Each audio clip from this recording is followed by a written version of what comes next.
అంతరాయతిమిరోపశాంతయే శాంతపావనమచింత్య వైభవం తం నరం వపుషి కుంజరం ముఖే మన్మహే కిమపి తుందిలం మహః. శరణం కరవాణి శర్మదం తే చరణం వాణి చరాచరోపజీవ్యం కరుణామసృణైః కటాక్షపాతైః కురు మాం అంబ కృతార్థసార్థవాహం. శారదా శారదాంభోజవదనా వదనాంబుజే సర్వదా సర్వదాస్మాకం సన్నిధిః సన్నిధిం క్రియాత్. విమలపటీ కమలకుటీ పుస్తకరుద్రాక్షసస్తహస్తపుటీ కామాక్షి పక్ష్మలాక్షి కలిత విపంచీ విభాసి వైరించి. వాగర్థావివ సంపృక్తౌ వాగర్థ ప్రతిపత్తయే జగతః పితరౌ వందే పార్వతీ పరమేశ్వరౌ. గురవే సర్వలోకానాం భిషజే భవరోగిణాం నిధయే సర్వవిద్యానాం దక్షిణామూర్తయే నమః. నారాయణ సమారంభాం వ్యాసశంకరమధ్యమాం అస్మదాచార్యపర్యంతాం వందే గురుపరంపరాం. నారాయణం నమస్కృత్య నరం చైవ నరోత్తమం దేవీం సరస్వతీం వ్యాసం తతో జయముదీరయేత్. యజ్ఞేశ అచ్యుత గోవింద మాధవ అనంత కేశవ కృష్ణ విష్ణో హృషీకేశ వాసుదేవ నమోస్తుతే. శ్రీవాసుదేవ నమోస్తుతే. మూకం కరోతి వాచాలం పంగుం లంఘయతే గిరిం యత్కృపాతమహం వందే పరమానందతాండవం పరమానందమాధవం. శివాయ గురవే నమః. శివాయ గురవే నమః. శివాయ గురవే నమః. శ్రీమాత్రే నమః. శ్రీమాత్రే నమః. శ్రీమాత్రే నమః. శ్రీ విష్ణురూపాయ నమః శివాయ. శ్రీ విష్ణురూపాయ నమః శివాయ. శ్రీ విష్ణురూపాయ నమః శివాయ. శ్రీరామ జయ రామ జయ జయ రామ. ఇక్కడ ఎంతమంది ఉన్నారో అంత స్థాయిలో కంఠస్వరాలు వినబడ్డం లేదు. ఎలుగెత్తి భగవన్నామం పలికితే మనం ధన్యులమవుతాం, వాతావరణం పవిత్రమవుతుంది. శ్రీరామ జయ రామ జయ జయ రామ. శ్రీరామ జయ రామ జయ జయ రామ. శ్రీరామ జయ రామ జయ జయ రామ. నమో మహద్భ్యో ఋషిభ్యో గురుభ్యో నమః. నమో ధర్మాయ మహతే నమః కృష్ణాయ వేధసే. బ్రాహ్మణేభ్యో నమస్కృత్వా ధర్మాన్ వక్ష్యామి శాశ్వతాన్. శ్రీకృష్ణ స్వరూపమైన ఈ సభా సదస్సుకు సవినయంగా నమస్కారాలు సమర్పణ చేసుకుంటూ, పరమ పావనమైన మహాభారతంలోని శాంతి అనుశాసనకములనే పర్వముల యందు భీష్మాచార్యుల వారు అంపశయ్య మీద ఉండగా శ్రీకృష్ణ పరమాత్మ ఇచ్చిన నూతన శక్తితో ఆ మహానుభావుడు అనేక ధర్మముల్ని ధర్మరాజుకి చెప్పడం మొదలు పెడుతూ ఉన్నాడు. నిన్న అది ప్రారంభించుకున్నాం మనం. పైగా భీష్మాచార్యుడు ఆయన నిజానికి కురువృద్ధుడు, పాండవులందరికీ తాతగారు అయినప్పటికీ కూడా జ్ఞానం చేత ధర్మం చేత అవి తెలిసి తాను ఆచరించి బోధించగలిగ సమర్థుడు కనుక ఆచార్యుడు అని పిలుస్తున్నాం. అటువంటి భీష్మ ఆచార్యులు వారు బోధిస్తున్నటువంటి అద్భుతమైనటువంటి జ్ఞాన ధర్మ అంశములే ఈ శాంతి అనుశాసనిక పర్వములు. ఈ పర్వం పేరే శాంతి పర్వం. అంతవరకు యుద్ధాలు కల్లోలాలు అన్నీ జరిగిన తర్వాత మనస్సు కకావికలమైపోయింది యుధిష్ఠిరునికి. అప్పుడు ఆ యుధిష్ఠిరుడు దేనివల్ల శాంతి పొందాడంటే భీష్మాచార్యుడు చెప్పిన ధర్మముల వల్ల శాంతి పొందాడు. అందుకే ఈ ధర్మాల వల్ల శాంతి కలుగుతుంది అనేది ప్రధానమైన అంశం. అంటే మనస్సుకు ఒక ప్రశాంత స్థితి ఏర్పడుతుంది. అది కావలసినదన్నిటికంటే. ఆ ప్రశాంతత స్థితి భగవద్ అనుగ్రహం, గురువు అనుగ్రహం ఈ రెండిటి వల్ల లభిస్తాయి. అలా అక్కడ కృష్ణుడు భగవానుడుగా తానే ఉన్నాడు, ఆచార్యుడిగా భీష్మాచార్యులు ఉన్నారు. అలాగొస్తుంది జ్ఞానం. మరొక అద్భుతమైన అంశం ఏంటంటే, మహాభారతంలో ఏ విషయం ప్రస్తావించినప్పటికీ కూడా ప్రకృతి శాంతిస్తుంది. అది అద్భుతమైన అంశం అండి. మహాభారతంలో ఏ పర్వం చెప్పినా, మహాభారతంలో ఉన్న పాత్రల గురించి ఏమాత్రం ముచ్చటించినా సరే ఒక శాంతత ఏర్పడుతుంది. అలా మనకి ఈ ఊరు, ఈ పరిసరాలు కూడా ఆనందంగా ఉండేటట్లు, పాడి పంటతో వర్ధిల్లేటట్లు, ఊళ్ళో ఉన్న ఇంటిల్లిపాది ఆయురారోగ్యాలతో ఉండేటట్లు చేయగలిగే శక్తి భగవత్ కథల్లో ఉంది, ముఖ్యంగా భారత కథల్లో ఉన్నది. అలాంటి భారత కథలో సారవంతమైన పర్వములు శాంతి అనుశాసనిక పర్వములు. నిన్నటి రోజున రాజధర్మాలు మొదలుపెట్టాడు భీష్మాచార్యులు వారు. రాజధర్మములు అంటే రాజుకి ఏది ధర్మమో చెప్తున్నాడు. ఇక్కడ రాజు అంటే పూర్వకాలంలోని రాజులు ఉండేవారండి, ఇప్పుడు లేరు కదా అనడం కాదు. పాలనా ధర్మములని చెప్పాలి. ఎప్పుడైనా పాలనా ధర్మములు, పాలించేవాడు ఎలా ఉండాలి. వివిధ పద్ధతులు మారినా ఏ దేశంలోనైనా పాలన అనేది ఉంటుంది. దీన్నే పొలిటికల్ అడ్మినిస్ట్రేషన్ అంటాం మనం. అడ్మినిస్ట్రేషన్ ఎలా ఉండాలి, అది నడిపేవాడు ఎలా ఉండాలి, అది చెప్తున్నారు. నిజానికి ఇలాంటివన్నీ కూడా కళాశాలల్లో, పాఠశాలల్లో విద్యలుగా ఉండాలండి. ఇవన్నీ కేవలం మనం పురాణ ప్రవచనంగా చెప్పుకుంటున్నాం, కానీ వీటిని విద్యలుగా చెప్పాలి. అయితే విదేశాల్లో అనేక మందికి పర్సనాలిటీ డెవలప్మెంటు, మేనేజ్మెంట్ స్కిల్స్ నేర్పేటప్పుడు మాత్రం మహాభారతంలో విషయాలు, రామాయణంలో విషయాలు చెప్తున్నారు. మనక ఎప్పుడొస్తుందో మంచి రోజున ఎదురు చూడవలసినదే. ఇప్పటికీ కూడా ఇక్కడున్న వారందరికీ వినతి ఏమిటంటే, కాలక్షేప దృష్టితో వినకండి. జీవితానికి పనికొచ్చే ఎన్ని అంశములు ఇందులో చెప్తూ ఉన్నారు ఇక్కడ. అయితే జీవితంలో ఎదగడం అంటే ఆర్థికంగా సంపాదించి గొప్ప స్థితి పొందడం మాత్రమే కాదు, ఇంకా సాధించవలసినవి చాలా ఉన్నాయి. అందుకే నేను చెప్పుకున్న ధనబలం కంటే ధర్మబలం గొప్పది. ధనబలం మనల్ని కాపాడలేదు, ధర్మబలమే కాపాడగలదు. ధర్మానుకున్న బలం అంత విశేషం. అందుకే పాండవులు మాత్రమే రక్షింపబడ్డారు. 5గురున్నా 100 మందున్నా దుర్యోధనాదులు రక్షింపబడలేదు. ఎందువల్ల అంటే ధర్మబలం వీరివైపు ఉండడం వల్లనే అన్న విషయం తెలుసుకుంటూ, రాజైనటువంటి వాడు శత్రువుల్ని జయించి ధర్మాన్ని కాపాడి సింహాసనం అధిష్ఠించడం తప్పు కాదు నైనా. కాబట్టి యుధిష్ఠిర, నువ్వు చేసిన తప్పు కాదు అని ముందు భీష్ముల వారు చెప్పగానే యుధిష్ఠిర మనసు శాంతించింది.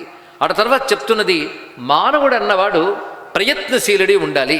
ప్రయత్నానికి మరొక పేరు ఉద్యోగము. ఉద్యోగము, దైవము అని రెండు ఉంటాయి. ప్రయత్నం చేయడం మన వంతు. ఇక దైవం అంటారా, ఇది వరకు జన్మల్లో చేసిన కర్మలను అనుసరించి వచ్చేదాన్ని దైవము అంటారు. ఇక్కడ అది ఎలా ఉందో మనకు తెలియదు. ఆ దైవం గురించి మనకు తెలిసిందంతా మన ప్రయత్నం. భగవంతుడు ఈ శరీరం ఇచ్చాడు. ఈ శరీరం పేరు కర్మ శరీరం. తెలుసుకోండి, కర్మ చెయ్యడానికి వచ్చిన శరీరం కనుక కర్మ శరీరం. భోగ శరీరం అంటే అర్థం ఏంటంటే, సుఖాలు అనుభవించడానికి వినియోగిస్తే భోగ శరీరం. కానీ ఈ శరీరం కర్మ శరీరం కానీ భోగ శరీరం కాదు. ముందు కర్మ చేసి దానికి తగ్గట్టు భోగం అనుభవించాలే తప్ప కర్మను పరిత్యజించి భోగాలు అనుభవించరాదు. అలాంటి భోగాలు రోగాల కిందకు మార్చుతాయి. అందుకే కర్మ కావాలి. మానవుడు ప్రయత్నశీలుడై ఉండాలి అంటూ ముందు ఉద్యోగము, తర్వాత దైవము. ఉద్యోగమునక మరొక పేరు పౌరుషము, పురుష ప్రయత్నము. ఇది ముఖ్యంగా ఉండాలి అని చెప్తూ రాజు అనే పేరు ఎందుకు వచ్చిందో తెలియజేస్తున్నాడు. రాజు ఇప్పుడు పూర్వంలాగా రాజులు వీళ్ళు లేకపోయినా ప్రతి చోట పాలకులు ఉన్నారు కదండి. 5 ఏళ్లకోసారైనా మనకు ఓటు అడిగే పాలకులు అవుతారు. అడిగినప్పుడు అడిగిన వాళ్ళ కనబడతారు, కానీ తర్వాత వాడు పాలకుడు, వాడిని చూసి మన ఆహా ఓహో అంటూ ఉంటాం. కనుక పాలకులు అన్నవాళ్ళు ప్రతి చోట ఉంటారు. ఇది పాలనా ధర్మాలు కనుక ఏ కాలంలో అయినా ఎవరికైనా పనికొచ్చేవి ఇవి. అంతేకాదు ఈ పాలనా ధర్మాల్లోనే వ్యక్తికి కూడా పనికొచ్చే ధర్మాలు చాలా ఉంటాయి. ఇవి కూడా మనం తెలుసుకోవాల్సినవి. దీన్ని బట్టి భారతదేశంలో ఒక పాలన ఎలా ఉండాలో యుగాల క్రితమే ఈ దేశం చెప్పింది అని ఒక విషయం తెలిసి, ప్రపంచానికి జ్ఞానం చెప్పగలిగే శక్తి భారతీయ శాస్త్రాల్లో ఉందన్న గర్వం మనకు కలగాలండి. ఎలాంటి పాలన గురించి చెప్తున్నారు. అసలు రాజా అని పేరు ఎందుకు వచ్చింది అంటే, లోకరంజనమే వాత్ర రాజ్ఞాం ధర్మ సనాతన అంటున్నాడు భీష్ముడు. గొప్ప వాక్యం ఇది. రాజ్ఞాం ధర్మ సనాతన.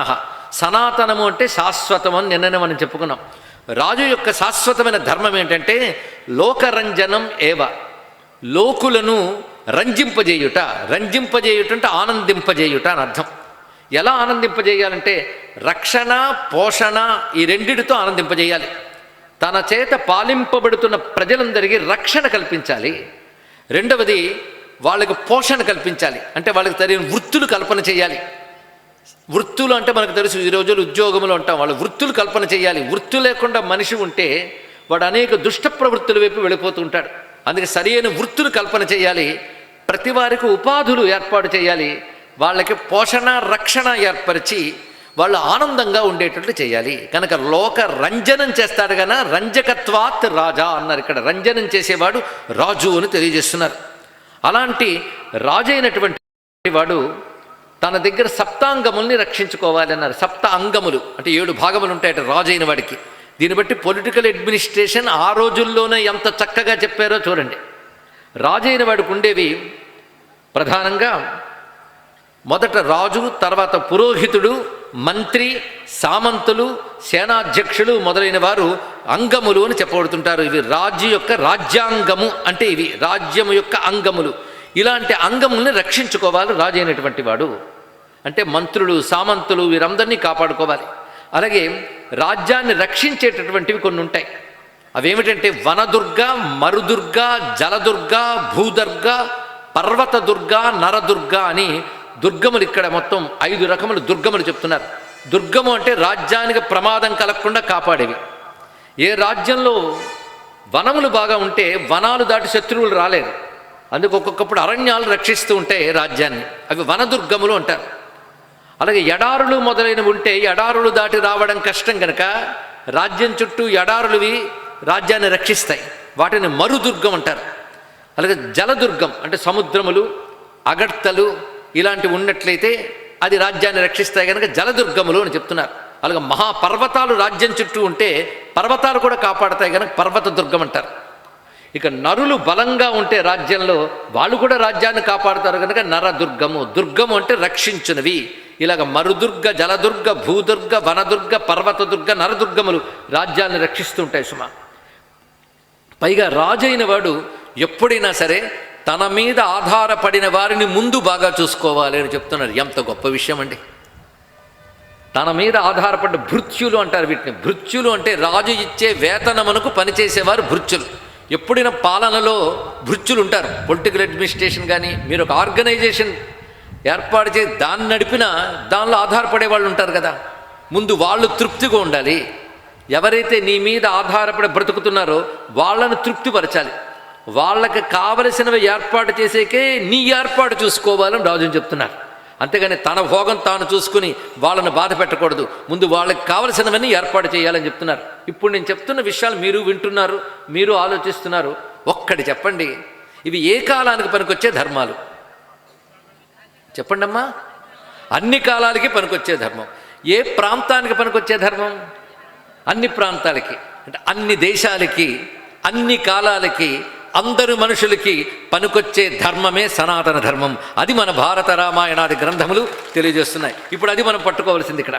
పైగా తన దగ్గర పనిచేసే భృత్యుల్లో అనేక వర్గాలు ఉంటాయి. Executive class, clerical class, labour class అని మనం చెప్తూ ఉంటాం. అలా అనేక రకాల వర్గములు ఉంటాయి. ఈ వర్గముల పట్ల ఎలా ఉండాలి అంటే ఎక్కువగా మృదువుగా వాళ్ళతో, అంటే మెత్తగా వాళ్ళకి అందుబాటులో ఉంటే వాళ్ళు ఇతడి మీద స్వారీ చేయొచ్చు, అదో ప్రమాదం ఉంది. కర్కశంగా క్రూరంగా ఉన్నారనుకోండి, అది కూడా ఇబ్బంది. అప్పుడు వారు సరిగ్గా ఇతడి దగ్గర పని చేయలేరు. అంటే మేదినీపతి అతి మృదువైన మావంతుడు ఏనుగునట్లు ఎక్కజూచు. మృదువుగా రాజుగాని ఉండి అందరి పట్ల మెతకగా ఉన్నట్లయితే కింద పని చేసేవారందరూ ఆ రాజుకు పైన అధికారాలు చెలాయించే ప్రమాదములు ఉన్నాయి.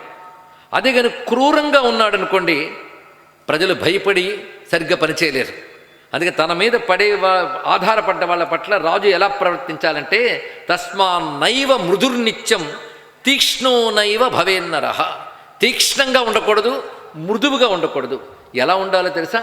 వసంతకాలపు సూర్యుడిలా ఉండాలి అన్నారు. ఎందుకంటే వసంతకాలపు సూర్యుడు తీక్ష్ణంగా ఉండడు, గ్రీష్మ ఋతువులో ఉన్నట్లు. అలాగని వర్ష ఋతువు శీతాకాలంలో ఉన్నట్లు మెత్తగాను ఉండడు. ఎలా ఉండాలో అలా ఉంటాడు. ఈ బ్యాలెన్స్ అనేది తెలియాలండి. బ్యాలెన్స్ గురించి చెప్తున్నాడు. రాజు వాడు ఇలా ఉండాలి.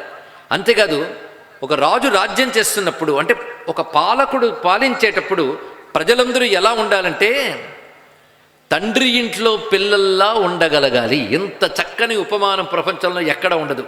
పిత్రాయవ పితుర్గేహే పుత్రాయవ పితుర్గేహే విషయేయస్య మానవ. మంచి మాట. పుత్రాహ ఇవ పితుర్గేహే. తండ్రి ఇంట్లో పిల్లలు ఎంత హాయిగా ఉంటారో ప్రజలంత హాయిగా ఉండగలగాలి. అలా పాలించేవాడు నిజమైన రాజు. ఎంత చక్కగా చెప్పారండి. ఎందుకంటే పిల్లలకి తల్లిదండ్రులు ఉన్న ఇంట్లో భయం ఉండదు. ఒక్కటే తప్పు చేస్తే దండిస్తారేమో అని భయం తప్ప లాలన పాలన పోషణ తల్లిదండ్రుల దగ్గర ఉంటుంది కదండి. అందుకే రాజు దగ్గర ప్రజలు ఎలా ఉండాలంటే ఆ రాజ్యంలో నిర్భయా విచరష్యంతి సరాజా రాజసత్తమా. ఏ రాజు పాలనలో ప్రజలు నిర్భయంగా ఉంటారో ఆ రాజే రాజు అవుతాడు.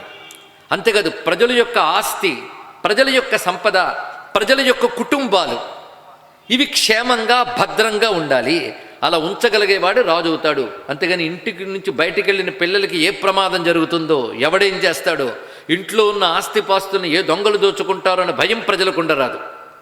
అంటే చోరాది భయములు లేకుండా ప్రజలందరి ధన దారాధికములు ఎవ్వనికిని రక్షించుకొనగ వశమే. అందుకే రాజైన వాడు ఉంటేనే ధనము సంపద ఆస్తి ఇవన్నీ రక్షింపబడతాయి. కానీ ప్రజలందరి యొక్క సంపదల్ని రక్షించేవాడు రాజు. అందుకే రక్షించడానికి నియమించబడిన వాడిని రాజు అంటారు. సృష్టిలో అన్ని ధర్మములు కూడా రాజత్వ మూల కారణంబు ప్రజా సంరక్ష. కనుక రాజుకి రక్షణ అనేది చాలా అవసరం. అందుకే చెప్పుకున్న రక్షణ, పోషణ, రంజన మూడు చేసేవాడే రాజు.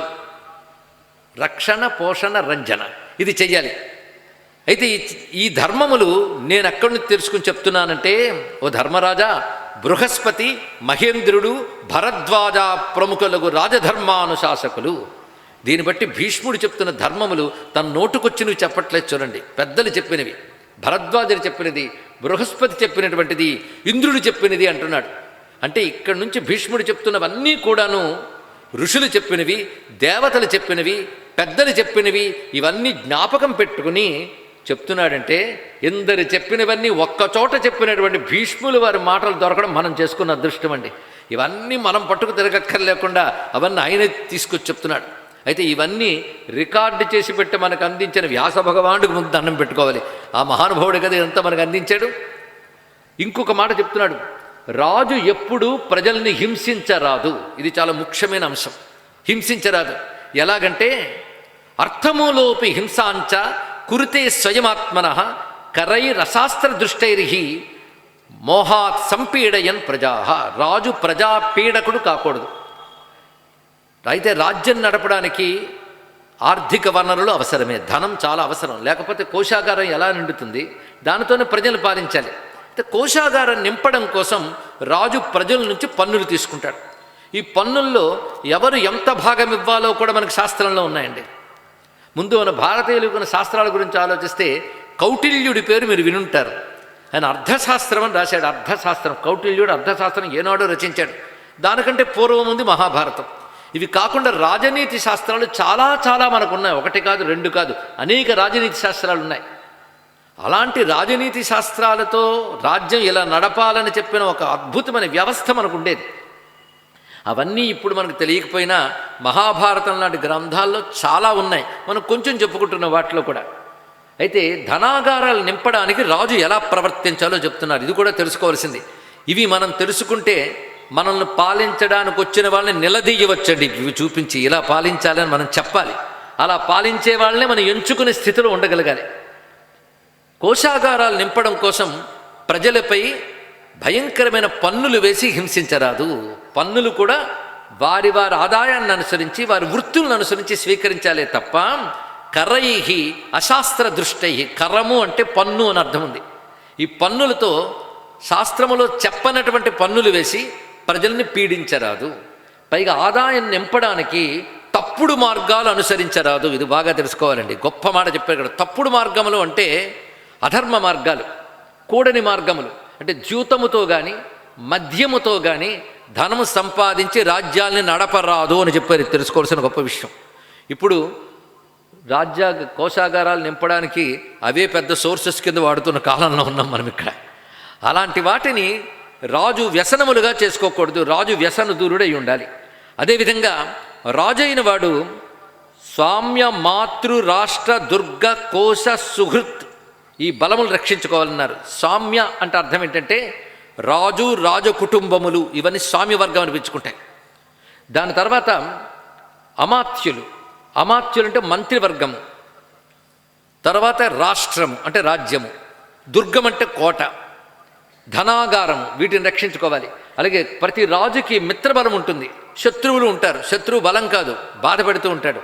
మిత్రబలం ఉంటుంది ప్రతి రాజ్యానికి. ఇప్పుడు కూడా కొన్ని దేశాలు మిత్రంగా ఉండడం మనకు తెలుసు. మిత్ర దేశాలు శత్రు దేశాలు అంటూ ఉంటాం.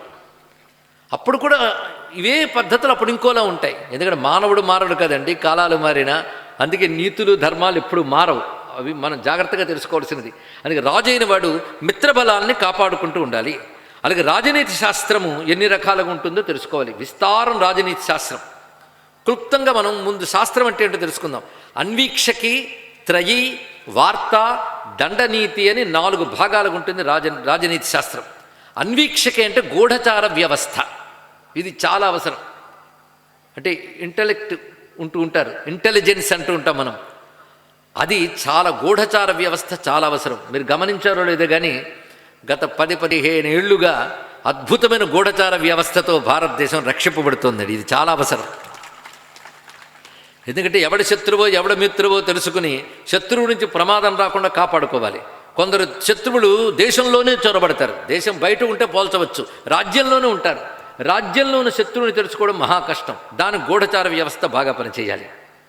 అలా గూఢచార వ్యవస్థ గట్టిగా ఉంటే రాజ్యంలో ఉన్న శత్రువుల వల్ల తీవ్రవాద ఉగ్రవాద దాడులు ఉండవండి. మీరు ఒక్కసారి హిస్టరీ తీస్తే కొన్నేళ్లుగా మనకు అటువంటి తీవ్రవాద ఉగ్రవాద దాడులు లేవు అంటే ఆ ఇంటెలిజెన్స్ డిపార్ట్మెంట్ గట్టిగా ఉంది. కనుక రాజు అయిన వాడికి అన్వీక్షకి, ఇది పెద్ద శాస్త్రం. మనం క్లుప్తంగా పరిచయం కోసం మాత్రం చెప్పుకున్నాం కానీ కొన్ని సంవత్సరాలు నేర్చుకోవాల్సిన శాస్త్రములు ఈ 4 కూడా. అన్వీక్షకి, త్రయీ, వార్త, దండనీతి. అంటే గూఢచార వ్యవస్థ గట్టిగా ఉండాలి. రెండవది ఒక చట్టము, ఒక ధర్మము ఉండాలి. ఈ తప్పు చేస్తే శిక్ష ఉంటుంది, ఈ పద్ధతులు ఉంటే వాడికి రక్షణ ఇస్తాం, బెనిఫిట్స్ ఇస్తాం అని చెప్పేదంతా త్రయీ కిందకు వస్తుంది. దాని తర్వాత వార్త, అన్వీక్షకి, త్రయీ, వార్త. వార్త అనే మాట ఇప్పుడు వాడతాం కానీ న్యూస్ అనే దానికి మనం పర్యాయ పదంగా వాడుతున్నాం. వార్త అనే మాట వృత్తి అనే పదం నుంచి వచ్చింది. వృత్తి, వార్త రెండు ఒకటే. వార్త అంటే జీవనోపాయము అని అర్థం. జీవన ఉపాయం అంటే ప్రతివాడి జీవించడానికి ఒక వృత్తి కల్పన చేయాలి. ఆ వృత్తులు ఏమిటి, ఆ వృత్తులు ఎలా ఉండాలో పద్ధతి పేరు వార్త. రాజ్యపాలన అన్వీక్షకి, త్రయీ, వార్త. ఎంత అద్భుతం! ముందు గూఢచార వ్యవస్థకు ప్రాధాన్యం ఇచ్చారు, తర్వాత చట్టములు మొదలైనవి త్రయీ అని చెప్పబడతాయి. దాని తర్వాత ప్రజలకి ఏర్పరిచే వృత్తులు, జీవనోపాయ విధానాలు, ఇది వార్త. తర్వాత దండనీతి, ఇది చాలా గట్టిగా ఉండాలి. దండనీతి అంటే న్యాయం తప్పితే శిక్ష పడుతుంది అని గట్టి నియమం ఉండాలండి. ఇది తెలుసుకోవాలి. అది లేకపోతే ఆ రాజ్యం ఎదగదు. భారతదేశం ఇంకా అభివృద్ధి సాధించకపోవడానికి కారణం దండనీతి సరిగ్గా లేకపోవడమే. ఎందుకంటే కొంతమంది పనులు చేయకుండా జీతాలు తీసుకునే వాళ్ళు ఉంటారు. అయినప్పటికీ ఏం చేస్తున్నారంటే ఆ డబ్బు ఎవడికో లంచం ఇచ్చేస్తే వాడు పని చేయకపోయినా వాడు వదిలేస్తాడు. ఇవన్నీ కూడాను అవినీతి. అవునా కదా చెప్పండి? అసలు కొంతమంది త్యాగాలు చేయాలి, మీరందరూ కష్టపడాలని చెప్తారు కానీ ఎవరు త్యాగాలు చేయొద్దు. ఎవడి పని వాడు చేస్తే చాలండి, దేశం బాగుంటుంది. అదే జరగట్లేదు ఈ దేశంలో. ఒక మున్సిపాలిటీ డిపార్ట్మెంట్ ఉందని వాళ్ళ పని వాడు చేయరు, రోడ్లు శుభ్రం చేయరు. ఏ డిపార్ట్మెంట్ వాళ్ళు వాళ్ళ పనులు సరిగ్గా చేస్తే, ఎప్పుడో రోజు చేయవలసింది వారానికి ఒకసారి చేస్తే ఏమవుతుందండి? కనుక ప్రతివారు వారి పని చేసేటట్లు చెయ్యాలి పాలకుడు. ఒకవేళ ఆ పని చెయ్యకపోతే శిక్షించాలి. శిక్ష ఎంత గట్టిగా ఉండాలి అంటే ఎవడైనా ఒక నియమాన్ని అతిక్రమిస్తే జాలి పడరాదు, వాడిని శిక్షించాలి. ఎందుకంటే ఒక దుష్టుని శిక్షించడం వల్ల మిగిలిన వాళ్ళు జాగ్రత్త పడతారు. అందుకే శిక్షణలో రాజు ఎప్పుడూ కూడాను స్వార్థం చూడరాదు. మనవాడే కదా అని విడిచిపెట్టేయడం కానీ, మనకేదో సౌకర్యాలు సమర్పిస్తున్నాడు కనుక వాడిని విడిచిపెడదామనుకుంటే ఆ రాజు రాజు కాడు. దండనీతి, సరిగ్గా దండనీతి నడపాలి. కనుక ఈ 4 రాజ్యాల్లో ముఖ్యం. అన్వీక్షకి, త్రయీ, వార్త, దండనీతి. ఏమి సైన్స్ చెప్తున్నాడో చూడండి. నిజంగా మీకు నేను పురాణం చెప్తున్నాను అనుకుంటున్నారేమో కానీ మన సైన్సెస్ చెప్తున్నాను ఇక్కడ కూర్చొని. ఇన్ని సైన్సులు మన మతంలో ఉన్నాయి. ఆ మాటకు వస్తే మన మతమే సైన్స్ మతం, మన మతమే ఫిలాసఫీ మతం. ఇలాంటి మతం ఎక్కడుంటుందండి? అందుకే దేవుణ్ణి నమ్ముకొనుము, పాపములు పోవును, పరలోకమునకు పోయేదువు అనే పనికిమాల మాటలు చెప్పడం కాదు. నువ్వు ఎలా బ్రతకాలో చెప్తుంది. ధర్మంగా జీవించు, రాజు ఇలా ఉండాలి, ప్రజలు ఇలా ఉండాలి, ఇది చెప్పినది ఏదండి? అలాంటి జ్ఞాన గ్రంథాలు మనవి. నేను చెప్తున్నవి చిన్న మెరుపులు మాత్రమే, ఇంకా ఎన్నున్నాయో అందులో. మీకు ఆసక్తి కలిగి చదువుకున్నారో ఇంకా బోర్డులు లభిస్తాయి. ముందు కొన్ని ముఖ్యమైన విషయాలు మనం చెప్పుకుంటున్నాం. ఈ విధంగా రాజుకి రక్షించుకోవాల్సినవి ఉంటాయి సుమా. ఇవి ఇంకా రాజనీతి శాస్త్రాలు ఉండేవి. అరిమిత్ర ఉదాసీనగత ద్వాదశ రాజమండలములు. అంటే రాజుకి ఎలాంటి వాళ్ళు ఉంటారంటే, కొందరు శత్రువులు ఉంటారు. ఎప్పుడైనా సరే కాస్త ఎదుగుతూ ఉంటేనే శత్రువులు తయారవుతారే. ఒక రాజుకు శత్రువులు ఉండవరండి. అధికారం ఉంటుంది, సంపద ఉంటుంది కదా, శత్రువులు ఉంటారు. రాజ్యానికి శత్రువులు ఉంటారు. ఎవరు శత్రువో తెలుసుకోగలగాలి. ఆ శత్రువు నుంచి తనని రాజ్యాన్ని కాపాడుకోగలగాలి. అలాగే ఎవరు మిత్రులు తెలుసుకోవాలి. వాళ్ళ నుంచి పొందేటువంటి సౌకర్యములు తాను పొందుతూ వాళ్ళకి సౌకర్యాలు ఇవ్వాలి. మిత్రదేశాలకు సహాయపడాలి, మిత్రదేశాల నుంచి సహాయం తీసుకోవాలి. మరికొందరు ఉంటారు ఉదాసీనులు. అరి మిత్ర ఉదాసీన 3. ఉదాసీనులు అంటే వాడు శత్రుత్వం ఉండదు, మిత్రత్వం ఉండదు, తటస్థంగా ఉంటాడు. వారితో ఎలా ప్రవర్తించాలి? కానీ అరులతో ఎలా ఉండాలి, మిత్రులతో ఎలా ఉండాలి, ఉదాసీనులతో ఎలా ఉండాలి? ఇలాగా రాజమండలమును అంటే పాలక సమూహాన్ని 12 భాగాలుగా విభాగం చేసి వాళ్ళలో ఎలా ఉండాలి ఇవన్నీ చెప్తూ, రాజు ఎలా ఉండాలి మొదలుకొని మంత్రులు ఎలా ఉండాలి, సేనాధ్యక్షులు ఎలా ఉండాలి, భృత్యులు ఎలా ఉండాలి, అలాగే ఆ రాజ్యంలో వ్యవసాయం ఎలా ఉండాలి, పాడి పంట ఎలా ఉండాలి, పశు సంపద ఎలా ఉండాలి, వాణిజ్యం ఎలా ఉండాలి, వృత్తులు చేసేవారు ఎలా ఉండాలి, ఇన్ని విభాగాలు చేసి చెప్తుంది రాజనీతి శాస్త్రం. ఇది ఎంతుందో తెలుసా అని చెప్తున్నాడు. మొట్టమొదటిగా ఈ రాజనీతి శాస్త్రం ఎలా వచ్చిందో చెప్తున్నారు. మొదట రాజనీతి శాస్త్రాన్ని రచించిన వాడు బ్రహ్మదేవుడు రచించాడు. ఎంత రచించారంటే 100,000 అధ్యాయంబులు. దీని అర్థం ఏంటంటే, భారతీయ సంస్కృతిలో సృష్టిలో ముందు భగవంతుడి నుంచే సర్వజ్ఞానములు వచ్చాయి. సర్వజ్ఞానములు అంటే మానవ నాగరికతకు కావలసిన సర్వధర్మములు భగవంతుడి నుంచే వచ్చాయి. అది బ్రహ్మదేవుడి నుంచే సర్వము వచ్చాయి. అలా బ్రహ్మదేవుడు అనేక విద్యలు తన నుంచి ఇచ్చాడు. 4 వేదములు ఆయన ముఖాల నుంచి వచ్చాయి. పురాణాది విద్యలు బ్రహ్మ నుంచే వచ్చాయి మొట్టమొదటిగా. ఆ బ్రహ్మ మొట్టమొదటిగా తయారు చేసినది రాజనీతి శాస్త్రము.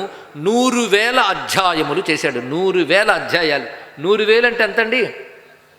1,00,000 అధ్యాయాలు, 1,00,000 చాప్టర్స్. అంత గ్రంథం తయారు చేశాడు బ్రహ్మదేవుడు.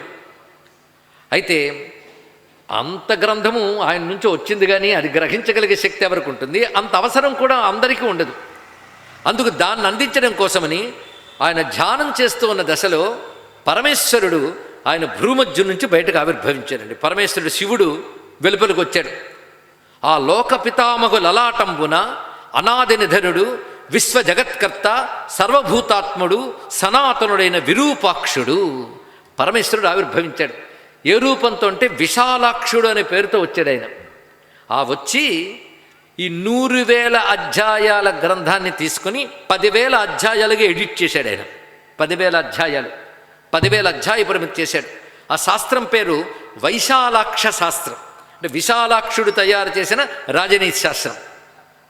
అది తీసుకుని ఇంద్రుడు ముందు నేర్చుకున్నాడు ఆ శాస్త్రాన్ని. నేర్చుకుని ఆయన సింప్లిఫై చేశాడు. ఇప్పుడు మనం పూర్వం ఉన్న శాస్త్రాల్ని సింప్లిఫై చేసి మారుస్తున్నామా లేదా? అలాగే మార్చుకుంటూ వచ్చారు. ఇంద్రుడు మార్చి మొదట 100,000ది 10,000 విశాలాక్షుడు చేస్తే ఈయన 5,000 చేశాడు.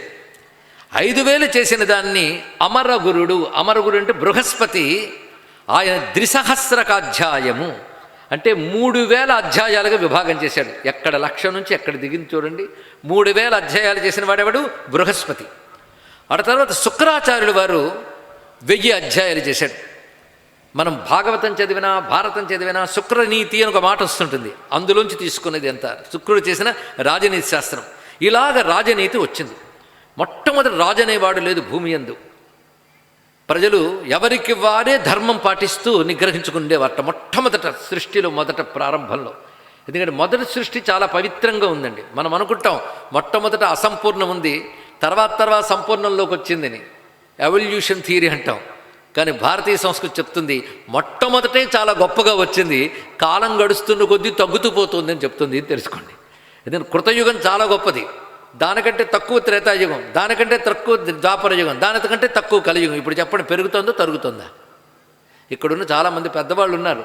అప్పుడున్న తిళ్ళు ఇప్పుడు లేవు, అప్పుడున్న పదార్థాలు లేవు, అప్పుడున్న ప్రశాంతత లేదు, అప్పుడు నిర్మలత్వం లేదు. గొప్పతనం పెరుగుతుందో తగ్గుతుందా? చెప్పండి, అవునా లేదా? కనుక మొట్టమొదటి వచ్చిన సృష్టి ఆ సృష్టిలో అందరూ గొప్పవాళ్లే. కానీ నువ్వు ఈ ధర్మం చెయ్యు ఆ ధర్మం చెయ్యకని మరి చెప్పడానికి లేదు, ప్రతి వారికి తెలుసు. అందుకే దాని పేరు కృతం, కృతయుగం. కృతం అంటే ధర్మం చెప్పకుండానే చేసేది కృతయుగం. ధర్మం చెయ్యబడుతుంది ఆ యుగంలో, అందుకే దానికి మరి పేరు సత్యయుగం. దానికి సత్యయుగం, కృతయుగం. ఈ కృతయుగంలో మొదటి భాగంలో అందరూ చక్కగానే ఉన్నారు. రాను రాను ప్రతి మనిషిలో 3 గుణాలు ఉంటాయి కదా, సత్వగుణం, రజోగుణం, తమోగుణం. సత్వగుణం ఉంటే ఏదైనా విషయం అర్థమవుతుంది, ఆనందిస్తాం, ప్రతివాడికి ఉంటుంది సత్వగుణం. రజోగుణం ఉంటే నేను ఈ పని చేస్తాను, నాకు ఇది కావాలనే భావం పుడుతుంది, అది అవసరమే. తమోగుణం ఉంటే నిద్ర, ఒక విషయం అర్థం కాకపోవడం, బద్ధకము, ఇవన్నీ ఉంటాయి. ఇవి కూడా అవసరమే. నిద్ర అవసరం లేదా? అవసరమే కదమ్మా. ఏది ఇంట్లో, ఇక్కడ కాదు. కాబట్టి అన్నీ అవసరమే. ఎక్కడేది అవసరమో ఎప్పుడేది అవసరమో తెలియాలి. ఇది తెలియక రజోగుణం పెరిగిపోయి అంతా నాది, నేను చేశాను అని కామం, క్రోధం పెరిగిపోతూ ఉంటే, తమోగుణం పెరిగిపోతుంటే, ఈ రజోగుణ తమోగుణాలు పెరిగిపోతూ ఉంటే క్రమక్రమంగా 2 దుర్గుణాలు వస్తాయిట. ఒకటి అహంకారం పెరుగుతుంది రజోగుణం వల్ల. కామక్రోధాల కోసం ఏ పాపమైనా చేసేస్తాడు, అది రజోగుణ వికారం. చెప్తే వినడు, అది తమోగుణం. చెప్తే వినడు, అర్థం కాదు, బద్ధకము, సోమరితనము, ఇవన్నీ వస్తాయి, తమోగుణ వికారములు. ఈ 2 పెరిగిపోతే సత్వగుణం తగ్గిపోతుంది. సత్వగుణం ఉంటే ధర్మం మీద బుద్ధి పుడుతుంది, జ్ఞానం తెలుసుకోవాలనిపిస్తుంది, మంచి చెయ్యాలనే తపన పుడుతుంది. కనుక ఎవరైనా మంచి చేస్తున్నారన్నా, ధర్మం మీద బుద్ధి ఉన్నా, భగవంతుని మీద భక్తి ఉందన్నా వాళ్ళలో సత్వగుణం ఉందని అర్థం. ఇప్పుడు చూస్తే 3 గుణాలు అందరిలో ఉన్నాయని తెలుస్తుంది కదా. ఇప్పుడు ఏది పెరగాలి చెప్పండి, మీరే చెప్పండి. ఏ గుణం పెరగాలి? సత్వగుణం పెరగాలి, రజోగుణ తమో గుణాలు తగ్గాలి కదా. అందుకే ఆధ్యాత్మిక సాధన అంటే ఏమిటో కాదు, మనలో ఉన్న రజోగుణ తమో గుణాలు మనం తగ్గించుకుంటూ సత్వగుణం పెంచుకుంటూ వెళ్ళాలండి. ఇక్కడ ఇది ఎవరి ప్రోగ్రెస్ రిపోర్ట్ వాళ్ళే తెలుసుకోండి.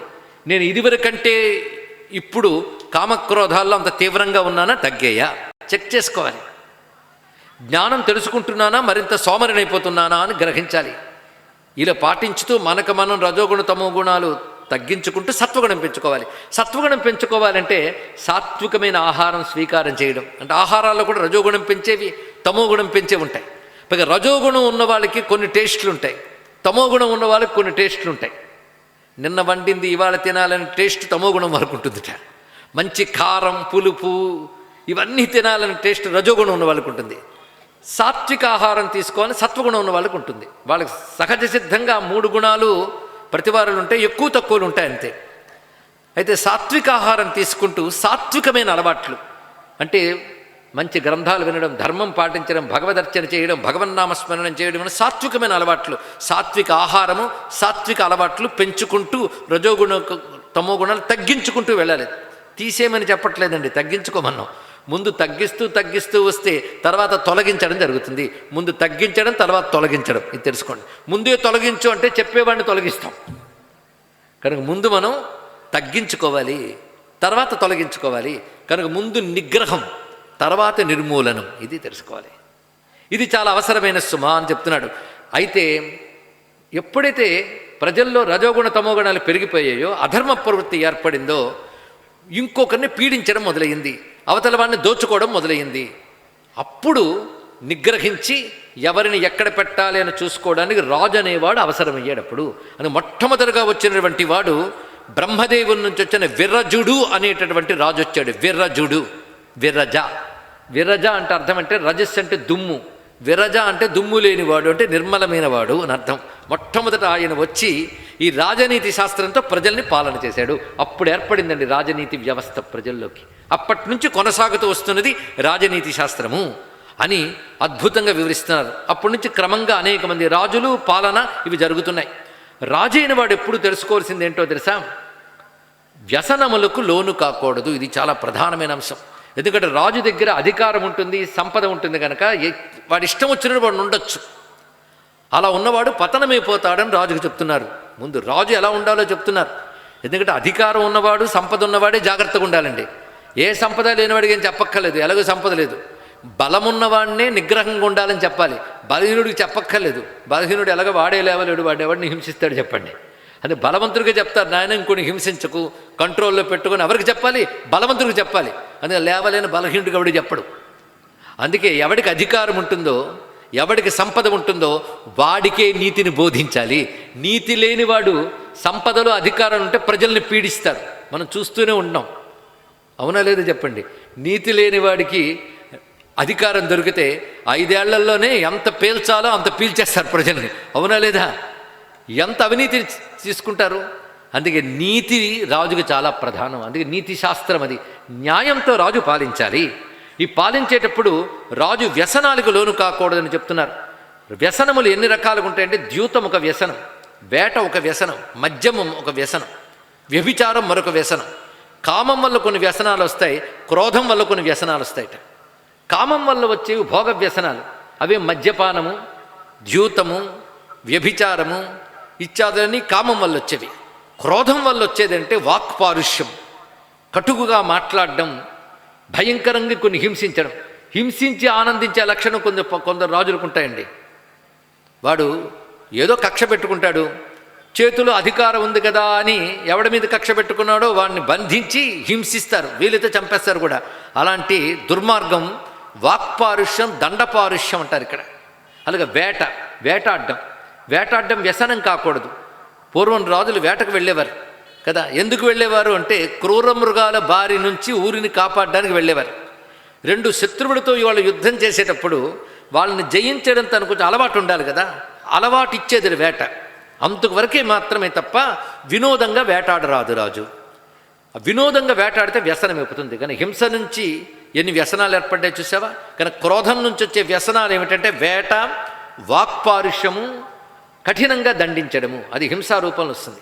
కామం నుంచి వచ్చినవి ద్యూతము, మద్యము, వ్యభిచారము. ఈ వ్యసనాలకు రాజు ఎప్పుడూ లోను కాకూడదు. ఇది చాలా ముఖ్యమైనటువంటిది. కనుక రాజు వ్యసనపరుడు కాకూడదు. పైగా రాజుకి కామము, క్రోధము, లోభము 3 ఉండరాదన్నాడు. వాడికే కాదండి, అందరికీ చెప్తుంది ఇక్కడ. రాజు రాజ్యాన్ని పాలిస్తాడు, మీరు మీ జీవితాన్ని పాలించుకోవాలి. జీవితాన్ని పాలించుకోవాలని ఇవే కావాలి. కామక్రోధ లోభాలు అప్పటికి సుఖం కలిగిస్తాయి, కానీ తర్వాత దుఃఖాన్ని కలిగిస్తాయి. అప్పటికి బాగుంటాయి, తర్వాత దుఃఖాన్ని కలిగిస్తాయి అని చెప్తూ అటు తర్వాత రాజ్యంలో వర్ణాశ్రమ ధర్మాల గురించి చెప్తున్నారు. ఈ వర్ణాశ్రమ ధర్మాలు సనాతన ధర్మంలో చెప్పబడుతున్న గొప్ప అంశములండి. వీటిని కొంచెం సానుభూతిగాను విశాల హృదయంతోనూ అర్థం చేసుకునే ప్రయత్నం చేద్దాం. వర్ణ ఆశ్రమములు, వర్ణాలు 4, ఆశ్రమాలు 4.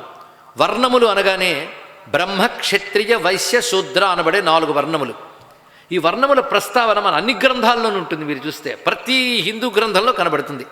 వేదాల్లోనూ ఉన్నది, అలాగే రామాయణ, భారత, భాగవతాల్లో ఉన్నది, పురాణాల్లో ఉన్నది వర్ణధర్మాలు. ఈ 4 వర్ణములకు ధర్మములు ఉన్నాయి. 4 వర్ణముల్లో ఎవరు ఎక్కువ అని చెప్పలేదు. ఎవరి ధర్మం వారు పాటించినప్పుడు వారే ఎక్కువ, ఇది తెలుసుకోవాలి. అందుకే భారతదేశంలో వర్ణాలు ఉన్నాయే తప్ప ఎక్కువ తక్కువ లేవు. మనం ఒక మాట వింటూ ఉంటాం, కులాలకు అతీతంగా, వర్ణాలకు అతీతంగా మాట్లాడాలండి అని. అసలు ఈ రోజుల్లో అలా మాట్లాడలేం. ఎందుకంటే ఇప్పుడున్న కుల సంఘాలు ఆ రోజుల్లో లేవు. ఇప్పుడున్న రాజకీయాల్లో కులాల ప్రస్తావన అప్పుడు నిజానికి అంతగా లేదు. అవునా లేదా చెప్పండి. ఇప్పుడు రాజకీయాల్లో కులాలు, ఆ కులం వాడు కోటెయ్యాలి, ఈ కులం వాడి కోటెయ్యాలి అని. పైగా వాడు గెలిచిన వెంటనే వాళ్ళ కులం వాళ్ళని అన్ని పదవుల్లో పెడతారు. వాడు ఓడిపోయాడు అనుకోండి, ఇంకో కులం వాడు వస్తే వాడు కులం వాడిని వాడు పెడతాడు. కానీ రాజు అయిన వాడు అలా ఉండకూడదని చెప్తుంది మన శాస్త్రం, తెలుసా. అన్ని కులాలకి గౌరవం ఇస్తూ అన్ని కులాల్ని రక్షించవలసిన బాధ్యత రాజుది. ఇది గొప్ప విషయం ఇక్కడ. అందుకే రామచంద్రమూర్తి గురించి వర్ణిస్తూ వాల్మీకి రామాయణంలో చెప్తాడు, రక్షిత స్వస్య ధర్మస్య చాతుర్వర్ణ్యస్య రక్షిత అన్నాడు. ఇక్కడ రాముడు ఎలా పాలన చేశాడంటే తన ధర్మాన్ని తాను రక్షించుకున్నాడు, 4 వర్ణాల వారిని రక్షించాడన్నారు. ఏదో ఒక వర్ణానికి కాదు, 4 వర్ణాల వారు క్షేమంగా ఉండేటట్టు చూడవలసిన బాధ్యత రాజుది. తన రాజ్యంలో ఉన్న అన్ని కులాలు బాగుండాలి, ఏదో ఒక కులం కోసం కాదుట. అయితే వర్ణము వేరు, కులం వేరు, బాగా తెలుసుకోవాలి. వర్ణ వ్యవస్థ ఒకటి ఉండేది. కులాలు వృత్తులు బట్టి ఏర్పడతాయి, వృత్తులు బట్టి అనేక కులాలు ఉంటాయి. వర్ణములు మాత్రం 4. వృత్తులు బట్టి అనేక రకాలు ఏర్పడుతుంటారు, అవి కులములు అంటారు. కనుక వర్ణము, కులములు 2 ఉంటాయి. అయితే ఈ వర్ణధర్మములు ఎలా పాటించాలి అని చెప్పినప్పుడు బ్రాహ్మణుడికి ఉండవలసిన ధర్మములు చెప్తున్నారు. ఇవాళ ఈ ప్రవచన సభలో అన్ని వర్ణాల వారు ఉన్నారు కదా, అన్ని వర్ణాల వారికి ధర్మములు చెప్తున్నారు. ఎవరికి వారు తెలుసుకోవచ్చు, ఎవరికి వారు పాటించుకోవచ్చు. వర్ణముల మధ్య మైత్రి ఉండాలండి. ప్రతి వర్ణము గొప్పదే అని చెప్పాం. పండించే రైతు ఎంత గొప్పవాడో యజ్ఞం చేసేటువంటి యాజ్ఞికుడు అంతే అవసరం సమాజానికి. ఎందుకంటే సమాజానికి, ప్రపంచానికి దైవశక్తి వచ్చేటట్లు మంత్రముతో, సత్కర్మలతో, యజ్ఞయాగాదులు చేస్తూ శాస్త్రములు అధ్యయనం చేసి సమాజానికి ధర్మాన్ని బోధించడం బాధ్యత ఎవరైతే తీసుకున్నారో వారు అవసరమే కదా. ఇందాక చెప్పినట్టు రాజ్య పాలన చేయడం కూడా అవసరమే కదా. ఇక వాణిజ్యం అవసరమా కదా చెప్పండి, వ్యాపారం. దాని తర్వాత పండించడం, పాడి పంట, వృత్తి, ఇవి కూడా అవసరమే. అనేక రకాల వృత్తులు, ఈ అనేక రకాల వృత్తులు పాటించేటువంటి వారిని శూద్రులు అన్నారు. వాణిజ్యం వ్యాపారం చేసేవారిని వైశ్యులు అన్నారు. అడ్మినిస్ట్రేషను మేనేజ్మెంట్ చేసేవారిని క్షత్రియులు అన్నారు. ఇందాక చెప్పిన శాస్త్రముల అధ్యయనం చేసి సమాజానికి జ్ఞానం ఇచ్చేవాడిని బ్రాహ్మణులు అన్నారు. కనుక ఈ 4 వర్ణములు ప్రతి సమాజంలో ఉంటాయి, ఏదో ఒక రూపంతో. ఏ దేశంలోనైనా ఉంటాయి, ఏ సమాజంలోనైనా ఉంటాయి. పేర్లు మారుతాయి అంతే తప్ప విభజనలు ఉంటాయి. విభజనలు ఏదో రూపంలో ఉంటాయి. మన సంస్కృతిలో వర్ణాశ్రమ ధర్మాలు అన్నారు, కానీ ఇంకో సంస్కృతిలో మరొక పేరు ప్రతి చోట ఉంటాయి. అయితే కొంతమంది కంప్లైంట్ ఏంటంటే, ఈ దేశంలో పుట్టుకతో పరంపరగా చెప్తారండి అన్నాడు. తప్పు కాదండి అని చెప్పాలి. ఎందుకంటే ఈ దేశంలో కుటుంబ వ్యవస్థ చాలా గట్టిగా ఉందండి. కుటుంబ వ్యవస్థ గట్టిగా ఉండడం వల్ల తండ్రి, తాత, కొడుకు, మనవడు, పరంపర బాగా ఉంటుంది ఈ దేశంలో. అందుకే పరంపరాగతంగా ఒకరి నుంచి ఒకరు తీసుకోవడం జరుగుతుంది. కనుక దీన్ని మనం గౌరవిస్తున్నాం. కనుక ఏ సమాజంలో అయినా విభాగాలు ఉంటాయి. వీటి శ్రమ విభజన అంటారు, డివిజన్ ఆఫ్ వర్క్ లేదా డివిజన్ ఆఫ్ లేబర్. శ్రమ విభజన అని ఉంటుంది. శ్రమ విభజన ఉన్నప్పుడు ఎవరు గొప్ప అంటే, ఎవరి పనిని వారు సక్రమంగా చెయ్యడమే గొప్ప, వాడే గొప్పవాడు అని కృష్ణ పరమాత్మ భగవద్గీతలో 18వ అధ్యాయంలో గొప్ప మాట చెప్తాడు.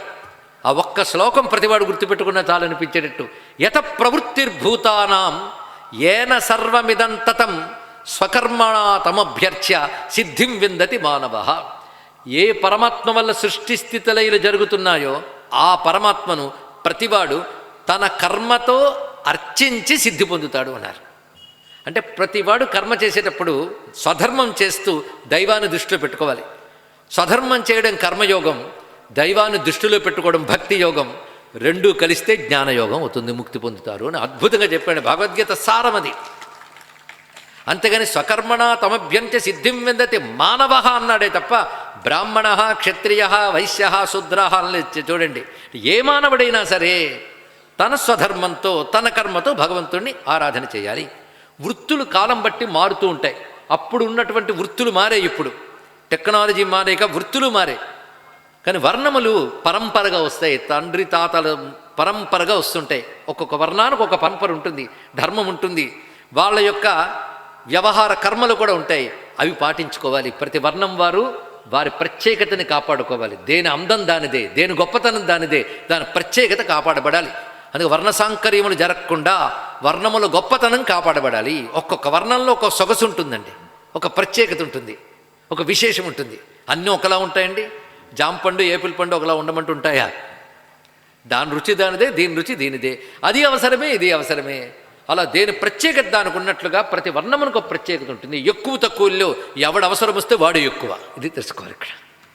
అక్కడ యజ్ఞం చేయడానికి వెళ్ళినప్పుడు యజ్ఞం చేసేవాడు మనకంటే గొప్పవాడు. అదే పంట పండించేవాడి దగ్గరికి వెళ్ళినప్పుడు వాడు మనకి భూమి నుంచి పంటను తీసుకొచ్చిస్తున్నాడు అంటే అప్పుడు వాడే గొప్పవాడు. కనుక సృష్టిలో ప్రతిదీ ఈశ్వరమయమే. అది భారతీయ సంస్కృతి చెప్తున్నది.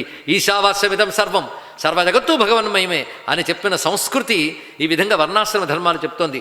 విప్రుడు ఎలా ఉండాలి, బ్రాహ్మణ ధర్మం చెప్తున్నారు ఇక్కడ. విప్రుడు కఠినంగా పాటించాలి వీటిని, ఇతరులు ఆదర్శంగా తీసుకోవాలి. ముందుగా అందరికీ, అన్ని వర్ణాల వారికి కామన్ ధర్మాలు కొన్ని ఉంటాయి. కామన్ ధర్మాలు, వీటి సామాన్య ధర్మములు అంటారు. ప్రతి వారికి ఇవి ధర్మములే. విశేష ధర్మాలు అంటే మొదటి జనరల్, రెండవది పర్టికులర్. ఏ వర్ణం వారికి ఏ ధర్మములు అనేది మళ్ళీ పర్టికులర్గా చెప్తారు. అన్ని వర్ణాలకి 9 ధర్మాలు ఉండట, అన్ని వర్ణాల వారికి గుర్తుపెట్టుకుందాం. అక్రోధ, సత్యవచనం, సంవిభాగం, క్షమా తథా ప్రజనస్వేషు దారేషు శౌచమద్రోహమేవ చ ఆర్జవం భృత్యభరణం నవైతే సార్వవర్ణిక. అన్ని వర్ణాల వారికి ధర్మములు చెప్తున్నాడు 9. ఇది ముఖ్యంగా గుర్తుపెట్టుకోవాల్సినది. మొదటిది అక్రోధ, క్రోధం ఉండకూడదు. అన్ని పాపాలకు మూలం క్రోధం అండి. తర్వాత రెండవది లోభం. లోభం అంటే ఏదో కావాలని వచ్చింది నాదే అని ఇంకా పక్కవాడిది కూడా వచ్చేస్తే బాగుండి అనిపించడం లోభం. ఇక క్రోధం నేను వర్ణించి చెప్పక్కర్లేదు ఏమిటో. క్రోధం ప్రమాదం, కానీ క్రోధం లేకుండా ఉండాలి. రెండవది సత్యం ఉండాలి. మూడవది సంవిభాగ, తాను సంపాదించినది సమముగా ఎవరికి ఎంత ఇవ్వాలో అంత విభాగం చేయాలి, ఎవరికి ఏది ప్రాధాన్యం ఇవ్వాలి అది ఇవ్వాలి. క్షమ, సహనం, ఇది చాలా అవసరమైనదండి. ఇది జీవితంలో పాటించి చూడండి, సక్సెస్ వస్తుంది. సహనం అనేటువంటిది ఎన్నో సాధిస్తుంది. కాసేపు సహనం ఎంత రక్షిస్తుందో తెలుసా. అని క్రోధం లేకపోవడం ఒకటి, సహనం ఉండడం ఒకటి. కనుక అక్రోధ, సత్యవచనం, సంవిభాగ, క్షమ, ప్రజనస్వేషు దారేషు, ఇది చాలా ముఖ్యం. ప్రతి పురుషుడు తన భార్య యందు మాత్రమే స్త్రీ దృష్టి కలిగి ఉండాలి, ఇది చాలా ముఖ్యం. అంటే పరదార వ్యామోహం కాకూడదు. ఇతర స్త్రీల యందు మాతృభావన కలిగి ఉండాలి, లేదా సోదరీ భావం ఉండాలి. అదే రామచంద్రమూర్తి చూపిన ఆదర్శం కదా. కనుక ప్రజనస్వేషు దారేషు, తన భార్యల యందు మాత్రమే తాను ప్రీతి కలిగి ఉంటాడు. ప్రీతి కలిగి ఉండంటే స్త్రీ దృష్టితో ఉండాలి, ఇది చాలా ముఖ్యమండి. అందుకే స్త్రీకి ఒక పురుషుడు, పురుషుడికి ఒక స్త్రీ అనే ధర్మం భారతీయ సంస్కృతి చెప్పింది. కొన్ని రాజ్యపాలనా వ్యవహారాల్లో పూర్వకాలంలో రాజు బహుపత్నీకుడై ఉండవచ్చుగాక, కానీ అక్కడ కూడా బహుపత్నీకుడైనప్పుడు తన భార్యల యందు మాత్రమే ఉండేవాడు, కానీ పరస్త్రీ వ్యామోహం ఉండేది కాదు. మొత్తానికి పరస్త్రీ వ్యామోహం ఉండరాదు, ఇది చాలా ముఖ్యమైనది. ఇప్పుడు ఎన్నెన్ని చెప్తున్నామో ఒకటికి 2 సార్లు చెప్పడం ఎందుకంటే గుర్తుపెట్టుకోవడం కోసం. అక్రోధము, సత్యవచనము, సంవిభాగము, క్షమ, పరస్త్రీ వ్యామోహం లేకుండా ఉండడం, శౌచం, ఇది చాలా గుర్తుపెట్టుకోవాల్సిన అవసరం అండి. శౌచం, శౌచం అంటే శుచి, శుభ్రత. విన్నారు ఎప్పుడైనా మాటలు? శుచి, శుభ్రత. ఇందులో శుభ్రత అనే మాటకి పరదేశాల్లో కూడా శబ్దం ఉంది, క్లీన్లీనెస్, నీట్నెస్ అంటే శుభ్రత. శుచికి మాత్రము మన సంస్కృతిలో తప్ప ఎక్కడా లేదండి. శుచి, శుభ్రత 2 చెప్తున్నాం మనం ఇక్కడ. శుభ్రత అనేది బయట కనబడేది, శుచి అనేటటువంటిది ఈ కంటితో చూడలేని మరో ప్రపంచం ఉంది మనకి, సూక్ష్మ ప్రపంచం అంటారు. అలాంటి దాని పట్ల శౌచం అనేది వస్తుంది. అది శుచి, శుభ్రత కలిపి శౌచం అని చెప్తున్నాం ఇక్కడ. అంటే ఒళ్ళు శుభ్రం చేసుకోవడం, ఇల్లు శుభ్రం చేసుకోవడం అనేది శుభ్రత, అది శుచిలో ఒక భాగం. మన పరిసరాలు శుద్ధి చేసుకోకుండా మన దేవుణ్ణి పూజిస్తే ఏం లాభం అండి? పరిశుభ్రత లేని చోట దేవుడు ఉండడు. ఇదే భారతంలో తర్వాత భీష్ముడే చెప్తాడు, ఏ ఇంట్లో బూజులు పట్టి ఉంటాయో, ఏ ఇంట్లో బట్టలు ఉతకకుండా మూటలు మూటలుగా పడి ఉంటాయో ఆ ఇంట్లో అలక్ష్మి వెళ్ళి కూర్చుంటుందట. అలక్ష్మి అంటే జ్యేష్ఠాదేవి. అలక్ష్మి వెళ్ళి కూర్చుంటే దరిద్రం ఉంటుంది, దెబ్బలాట్లు ఉంటాయి, ఒకరంటే ఒకరికి పడకపోవడం ఆ ఇంట్లో ఉంటుందిట. అది అలక్ష్మి గృహం. లక్ష్మీ గృహం అంటే పరస్పర ప్రేమలు ఉంటాయి, ఒకరికొకరు సహకరించుకుంటారు, ఇంట్లో ఆరోగ్యం ఉంటుంది, ఆనందం ఉంటుంది, సంపద ఉంటుంది. లక్ష్మీ గృహం. అలక్ష్మీ గృహాలు ఏవంటే శుభ్రత లేని ఇల్లే అలక్ష్మీ గృహాలు. ఇది చాలా ముఖ్యమండి. దుమ్ము, ధూళి, బూజులు ఇలాంటి ఇళ్లల్లో ఉంటే మంచిది కాదు. అలాగే బట్టలు మూటలు మూటలు కట్టి ఉంటాయే ఆ ఇళ్ళు మంచివి కావు, ఇవన్నీ చెప్తున్నారు. అలాగే 2 పూట్ల దీపం వెలిగించుకోవాలి ఇంట్లో శుభ్రం చేసుకుని. ఆ ఇంటి శుచి కాపాడేది గృహలక్ష్మి తల్లి, ఇల్లాలు. అందుకే ఇల్లాలకు ఒక ప్రాధాన్యం ఇస్తూ స్త్రీ ధర్మాలు మళ్ళీ చెప్తారు. స్త్రీకి ఉండవలసిన ధర్మాల్లో గృహశుద్ధి, పాత్రశుద్ధి, పాకశుద్ధి అని 3 ఉంటాయి. గృహశుద్ధి మొదటి చెప్పుకున్నాం. రెండవది పాత్రలు శుద్ధి చేసుకుంటా, పాకశుద్ధి, శుభ్రమైన పాకమును వండి ఇలా చేసుకోవడం. అలాగే ఇంట్లో దీపాన్ని వెలిగించుకోవడం, పవిత్రంగా రంగవల్లులు తీర్చిదిద్దుకోవడం. ప్రతి ఇంట ఒక తులసి మొక్క ఉండి తీరాలి, ఇది భారతీయ సంస్కృతి. అవునా కాదండి? ఇప్పటికి ఇంకా మిగిలిన్నాయి. ఎందుకంటే తులసి, మారేడు, వేప ఇవి దేవతా వృక్షాలు. మహావృక్షాలు ఎలాగో ఇళ్లల్లో ఉంచుకోం. రావి, మర్రి చాలా గొప్పవి, బయట ఉంటే ఇంట్లో పెట్టుకోకూడదు కూడా అవి. కానీ ఇంట్లో అందరూ పెట్టుకోగలిగినది అద్భుతమైనది ఏంటంటే తులసి. చెప్పడానికి ఏముంది? అలాగే ప్రాంగణం విస్తారమై ఉన్నదనుకోండి, మారేడు లాంటివి, వేప లాంటివి ఉండవచ్చు, ఇవి దేవతా వృక్షములు. ఒక్క తులసి చాలా సర్వదేవతా శక్తుల్ని తీసుకురాగలదు. ఏమి అద్భుతమైనది! ఇప్పుడు సైన్స్ డెవలప్ అయ్యాక చెప్తున్నారు, ఒక్క తులసి మొక్క ఇంట్లో ఉంటే దాని నుంచి పాజిటివ్ ఎనర్జీ కొన్ని మీటర్స్ వరకు వస్తుందని ఇప్పుడు సైంటిస్టులు ఇప్పుడు చెప్తున్నారు. యుగాల క్రితమే చెప్పిన మన ఋషులకు ఏం చెప్తామో చెప్పండి. ఇవన్నీ శౌచములో భాగం. అందుకే భారతీయుడు స్నానం చేస్తాడు, నీళ్లు పోసుకోవడం వేరు, స్నానం చేయడం వేరు. పవిత్రమైన చోట, దొరికిన చోట నీళ్లు పోసుకునేటప్పుడు గంగాది నదుల్ని స్మరించుకోవడం, భగవన్నామ స్మరణ చేస్తూ స్నానం చేయాలి. అలా స్నానం చేసిన తర్వాత ఉతికి ఆరవేసిన బట్టలు కట్టుకోవాలి. అందుకే నిన్న కట్టి వదిలేసిన బట్టలు కట్టరాదుట. చిన్నప్పుడు జానపదాల్లో ఒక పాటలు వినేవాళ్ళం, జానపద పాటలు. ఒకసారి లక్ష్మీదేవి ఎప్పుడు ధర్మరాజు దగ్గర ఎందుకు ఉంది అని లక్ష్మీదేవిని దేవతలు ప్రశ్నించారట. ఎందుకు అక్కడ ఉంటావంటే కొన్ని చెప్తుంది ఆవిడ. ఇల్లు జాగ్రత్తగా ఉంచుకుంటాడు, ఒళ్ళు జాగ్రత్తగా ఉంచుకుంటాడు, అబద్ధాలు ఆడ్డు, ఇవి చెప్తూ కట్టి విడిచిన బట్ట కట్టడే రాజు ఆ ధర్మనందుని ఎడబాయలేనే అని చెప్తుందండి. చూడండి ఎంత చక్కగా చెప్పారు. శౌచం అంటే ఇంత. ఇప్పుడు చెప్పిన వాడికి ఒక్కొక్క దానికి ఒక చాప్టర్ రాయొచ్చండి.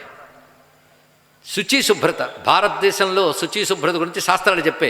అలాంటి భారతదేశానికి ఇప్పుడు స్వచ్ఛ భారత్ అని చెప్పాల్సిన పరిస్థితి ఏర్పడిందంటే మన సంస్కృతి నుంచి మనం దూరం అయిపోయాం. అందువల్ల ఇప్పుడు ఎందుకంటే ఇప్పుడు నేను భారతం రామాయణం చెప్తే ఈ మధ్య వింటున్నారు పిల్లలు, కానీ పెద్దవాళ్ళు వచ్చి కునుకుతూ వినేవారు అంతే.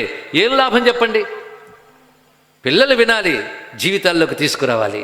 కానీ ఇప్పుడు కాదులేండి అని యవ్వనంలో ఉన్నప్పుడు బలాదూరు తిరుగుతూ ధర్మం పాటించకుండా తిరిగి వృద్ధాప్యంతో చేతకాని వాళ్ళే ఇంకేం చేసేది లేక వింటూ ఉంటే లాభమేముంది? అంటే వాళ్ళు వినకూడదని కాదు, కానీ యువత వినాలి, పిల్లలు వినాలి, ప్రతి స్త్రీ వినాలి, ప్రతి పురుషుడు వినాలి. శౌచం గురించి ఎంత చక్కగా చెప్పారని సదాచారం ఉండాలి. అంతేకాదు మీ ఊర్లో రోడ్ల నిండా చెత్త పడేస్తూ, ముఖ్యంగా ఈ ప్లాస్టిక్ పాలిథిన్ వచ్చిన తర్వాత పెరిగిన చెత్త అంతా ఇంత కదండి. ఎందుకంటే ఇదే పర్లాకిమిళ్ళలో మా బాల్యం గడిచింది. ఇప్పుడు చూస్తే ఎక్కడ పెడితే ఎక్కడ, ఆఖరికి ప్రవహించే కాలవల్లో కూడాను ప్లాస్టిక్లు పేరుకుపోతున్నాయి. ఇక్కడున్న రాజకీయ నాయకుల్లో మీరు చైతన్యం తెప్పించో బాగు చేయిస్తే బాగుంటుంది. ఒక్క ఈ ఊరే కాదు, ప్రతి ఊరు అలాగుంది భారతదేశంలో. అది బాధాకరమైన అంశం. ఇతర దేశాల్లో అయితే రోడ్డు చూస్తే ముద్దు పెట్టుకోవాలనిపిస్తుంది, అంత ఉంటాయి. వాళ్ళు మానవులే, మనము మానవులమే. కొంతమంది ఇల్లంతా ఊడ్చి చెత్త ఇంకోటి మొహం మీద వేస్తారు. నీ ఇల్లు నీకు ఎంత అవసరమో వీధులన్నీ కూడా పరిసరాలు క్షేమంగా ఉండేటట్టు చూసుకోవాల్సిన బాధ్యత కూడా నీదే. అందుకని చెత్త వేస్తే వాడు తీయాలని కాదు, నువ్వు చెత్త ఎక్కడ వేయాలో అక్కడ వేసి జాగ్రత్త పడితే చూసుకోవచ్చా లేదా? అందుకే శౌచం ఎంత అవసరమో చూడండి. ఇవన్నీ ధర్మరాజు చెప్తున్నాడు. అయితే ప్లాస్టిక్ వేయకండి అని ధర్మరాజు చెప్పడు, అప్పుడు ప్లాస్టిక్ లేదు. మనం అర్థం చేసుకోగలగాలి ఈ విధంగా. అందుకే పరిసరాలు శుభ్రంగా ఉండాలి. అన్నిటికంటే బాధాకరమైన అంశం ఏంటంటే ఎక్కడ పెడితే అక్కడ ఉమ్మడమండి. అది చాలా తప్పు. నా నిష్ఠీవా నా మూత్రపురి శంకుర్యాత్ అని వేదంలో మంత్రం. నీళ్ల సమీపంలో నీళ్లల్లో కూడా ఉమ్మరాదు, అక్కడ మలమూత్ర విసర్జనలు నీళ్ల దగ్గర చెయ్యరాదు అని కూడా చెప్పారు. చూసారా? ఇవన్నీ మనకు శౌచంలో చెప్తున్న సదాచారములు. అందుకే ఇక్కడ సత్యము, అహింస, శౌచము ఇవన్నీ కూడాను అందరికీ ధర్మములుగా చెప్తున్నారు. 9 ధర్మాల్లో ఇప్పుడు ఎంత దాకా వచ్చాం మనం? అక్రోధము, సత్యము, సంవిభాగము, క్షమ, పరస్త్రీ వ్యామోహం లేకపోవడం ఇప్పటికి 5 అయ్యాయి. 6వది శౌచం. ఇది చాలా ముఖ్యం. ఇంకొకటి ఇంతవరకు శుభ్రత భాగం చెప్పాను. తర్వాత శౌచంలో తర్వాత కూడా భీష్ముడు అధ్యాయాల్లో చెప్పిన తర్వాత ఇక్కడే కలిపి చెప్తున్నాను. శౌచంలో మనకు పాటించేది ఏంటంటే శుచి. శుచి అంటే మనకు కనబడిన సూక్ష్మ ప్రపంచం ఒకటి ఉంటుందండి. ఈ కంటితో కనబడేది ఒకటి, ఈ జగత్తులోనే కనబడకుండా ఒక సూక్ష్మ జగత్తు ఉంటుంది. అందులో దివ్యశక్తులు ఉంటాయి, దుష్టశక్తులు ఉంటాయి. ఆ దుష్టశక్తుల ప్రభావం మన మీద పడకుండా దివ్యశక్తుల ప్రభావం పడేటట్లుగా చేయవలసినవే శుచి. దీనికి సదాచారం అంటారు. ఇక్కడ ఇది మన భారతీయ సంస్కృతిలో శుభ్రత, శుచి కలిసి ఉంటాయి. ఇందాక చెప్పినట్టు ఒక తులసి చెట్టు పెట్టామనుకోండి, దాని దగ్గర ఒక ముగ్గు వేసామనుకోండి, దివ్యశక్తులు అక్కడికి వస్తాయి. ఇంట్లో దీపం పెట్టినా, ఒక మంచి ధూపం వచ్చినా దేవతాశక్తులు వస్తాయి. అదే కానీ అవి లేకుండా ఇల్లంతా చెత్తగా ఉంటే దుష్టశక్తులు వస్తాయి. అలాగే మనకు పూర్వం 4 పాటించేవారు ప్రతి ఇంట్లో కూడా. అంటు, ఎంగిలి, ముట్టు, మైల. ఈ 4. అంటు, ఎంగిలి అంటే వండేటటువంటి పదార్థాలు మొదలైన వాటిని ముట్టుకున్న చేత్తో మిగిలి ముట్టుకోరు. రెండవది ఎంగిలి. ఒకటి తిన్న ఎంగిలి మరొక తినరు, అవునా లేదా? అసలు ఎంగిలి అనే శబ్దానికి ఈక్వివాలెంట్ వర్డ్ మరొక భాషలో ఉందో లేదో తెలియదు, భారతీయ భాషలో ఉంది. శుచి ఇక్కడ ఉన్నది చూడండి. ఇక్కడ రెండవది ముట్టు, మైల. మైల అంటే తెలుసు, జాతా శౌచం, మృతా శౌచం మొదలైనవి పాటించాలి. ఇవి సూక్ష్మమైనవి, స్థూలంగా కనబడేవి కావు. ఏ చేస్తే ఏమవుతుందండే అని అంటుంటారు. క్రిములు కనబడతాయో చెప్పండి? ఇవి కనబడవు, దుష్టశక్తుల ప్రభావం ఉంటుంది. అలాగే ముట్టు మైలలో రజస్వల దోషములు వచ్చినప్పుడు స్త్రీ దూరముగా ఉండుట. ఇది నేను భారతదేశంలో అనేక వర్ణాల వారిని కలిసి మాట్లాడాను. ప్రతి వర్ణంలోనూ ఈ నియమాలు వాళ్ళ పద్ధతుల్లో వాళ్ళకు ఉన్నాయి, అవునా లేదా చెప్పండి అమ్మా? ప్రతి వర్ణంలో ఉన్నాయి. అయితే ఇప్పుడు ఉన్నాయనే కంటే ఉండేవి అనేవాళ్ళు ఎక్కువైపోయారు. ఎందుకంటే ఇవి అందరికీ ఉండాలి. ముఖ్యంగా మంత్రము, యజ్ఞము, యాగము, శాస్త్రము చదివి విప్రుడికి ఎక్కువగా ఉండాలి. అలాంటిది వాళ్ళే విడిచిపెట్టేసిన తర్వాత మిగిలిన వాళ్ళు ఏం చేయగలరండి? ఇది చాలా బాధాకరమైన అంశము. అందుకే ఊరికినే జాతి పేర్లు ట్యాగల్లా తగిలించుకుని తిరిగితే సరిపోదు, ఆ జాతి ధర్మాన్ని పాటించాలి. ఇది చాలా అవసరమైనటువంటి. కుల సంఘాలు ఏర్పరచుకొని సంఘాల తరపున బయలుదేరి వెల్ఫేర్ అసోసియేషన్స్ పెడుతున్నారు, అవునా లేదా? కానీ కుల సంక్షేమం ఎంత అవసరమో కుల ధర్మం కూడా అంత అవసరము. ఆ ధర్మాన్ని వాళ్ళు పాటించినప్పుడే వాళ్ళు ప్రశ్నించే అధికారం ఉంటుంది. అది విప్రుడైన వాడికి ఇవి ఇంకా అవసరము. ఎందుకంటే వాడు దేవతలతో డీలింగు, వాడు పనే అది. మంత్రము తంత్రము, వాడితో యజ్ఞము యాగము జపము తపము ఇవి చేసినప్పుడు దేవతలకి శుచి చాలా అవసరం. వాళ్ళు దర్శిస్తారు సూక్ష్మ ప్రపంచంలోంచి. వాళ్ళు శుచి ఉంటే వాళ్ళ యొక్క సత్ప్రభావం అనుకుంటుంది. శుచి లేకపోతే దుష్టశక్తులు లోపలికి దూరుతాయి. ఇప్పటికే లోపలికి దూరిపోయాయి అనుకోండి, ఇవి చెప్పినా వినరు. అదొకటి వచ్చింది ఇక్కడ. దుష్టశక్తులు అనేక రూపాలు ఉంటాయి. వాటి గురించి చెప్పాలంటే పెద్ద సైన్స్. భూత ప్రేత పిశాచాది జాతులు చాలా చాలా ఉన్నాయి. భూతాల్లో వెరైటీలు ఉంటాయి, ప్రేతాల్లో వెరైటీలు ఉంటాయి.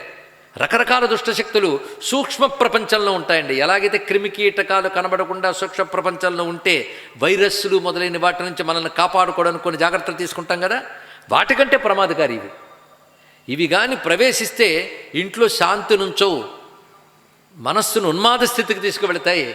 అందుకే వాటి నుంచి రక్షణ కోసం మనకు కొన్ని సదాచారములు పెద్దవాళ్ళు ఏర్పరిచారు. అవన్నీ శౌచం అనే చాప్టర్లో వస్తాయి. చాలా పెద్ద విశేషమైన అర్థం. ఇది 6వదండి ఇంతవరకు చెప్పుకున్నది శౌచం. దాని తర్వాత చెప్తున్నటువంటిది అద్రోహం. చాలా గొప్ప మాట. ఏ ఒక్కరి పట్ల ద్రోహం తలపెట్టకు. ఇది చాలా ముఖ్యమైన మాట. నిజానికి ఇవి చిన్నప్పటి నుంచి నేర్పితే ఒక్కొక్క మనిషి ఎంత పరిపూర్ణుడవుతాడో ఆలోచించండి ఇక్కడ. అది తర్వాత చెప్తున్నది అద్రోహం. ఏ ఒక్కరి పట్ల ద్రోహం తలపెట్టకు. ద్రోహం 3 విధాలుగా చేయకన్నాడు. 3 విధాలు అంటే అర్థం, క్రియారూపంగా ఎవడికి ద్రోహం చేయకు, మాట రూపంతో ఎవడికి ద్రోహం చేయకు, మనసా కూడా ఇంకొకటికి ద్రోహాన్ని తలపెట్టకు. ఇది చాలా ముఖ్యం. వాడు ఎదిగిపోతున్నాడు కదా, వాడు పడిపోతే బాగుండని మనసులో కూడా అనుకోకు. అది చెప్పడం ఇక్కడ. అద్రోహం చాలా ముఖ్యమైనది. దాని తర్వాత చెప్తున్నది ఆర్జవం. ఆర్జవం ఈ మాట చాలా విశేషమండి. సంస్కృత పదమే కానీ నేర్చుకోండి, ఒకసారి నేర్చుకుంటే గుర్తుండిపోతుంది, అంతే కదా. ఆర్జవం. ఆర్జవం అంటే రుజుత్వము. ఆర్జవం, రుజుత్వం అంటే మీరు సరళ రేఖ ఎప్పుడైనా విన్నారా? రుజురేఖ అంటారు దాన్ని. సరళ రేఖ. సరళ రేఖలో అన్ని బిందువులు ఒకే లైన్లో ఉంటాయి. 3 బిందువులు ఒకే లైన్లో ఉంటే సరళ రేఖ. అది ఎగుడు దిగుడు ఉంటే సరళ రేఖ కాదు. ఆ సరళత్వాన్నే ఆర్జవం అంటారండి. అంటే అర్థం ఏంటో తెలుసా? మనస్సు మాట శరీరం ఈ 3 బిందువులు ఒకేలా ఉండాలి. మనసు ఒకలాగా మాట ఒకలాగా చేత ఒకలాగా ఉండకూడదు. మనసు మాట చేత కూడా నిర్మలంగా నిష్కపటంగా ఉండాలి. ఈ నిష్కపటత్వం పేరు ఆర్జవం అన్నారు ఇక్కడ. నిష్కపటంగా జీవించగలగాలి. అందుకే కృష్ణుడు ఒక మాట చెప్తాడు భీష్ముడితో, కేవలం నా మీద భక్తి ఉన్నంత మాత్రాన నా అనుగ్రహం పొందరు సుమా. ఎవడికి ఆర్జవం ఉంటుందో, ఎవడికి భక్తి ఉంటుందో వాడు హృదయంలో నేను ఉంటానన్నాడు కృష్ణుడు. గుర్తుపెట్టుకోండి, భక్తితో పాటు ఉండవలసింది ఆర్జవం, నిష్కపటత్వం. ఇది ఉండాలి.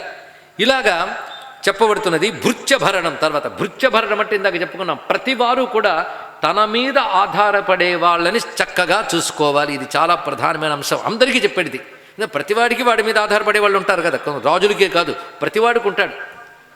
వాడి కోసం పనిచేసేవాళ్ళు, వాడి వల్ల పనిచేసేవాళ్ళు వాళ్ళు ఉంటారు కదా, వాళ్ళని భృత్యభరణం, వాళ్ళని పోషించాలి.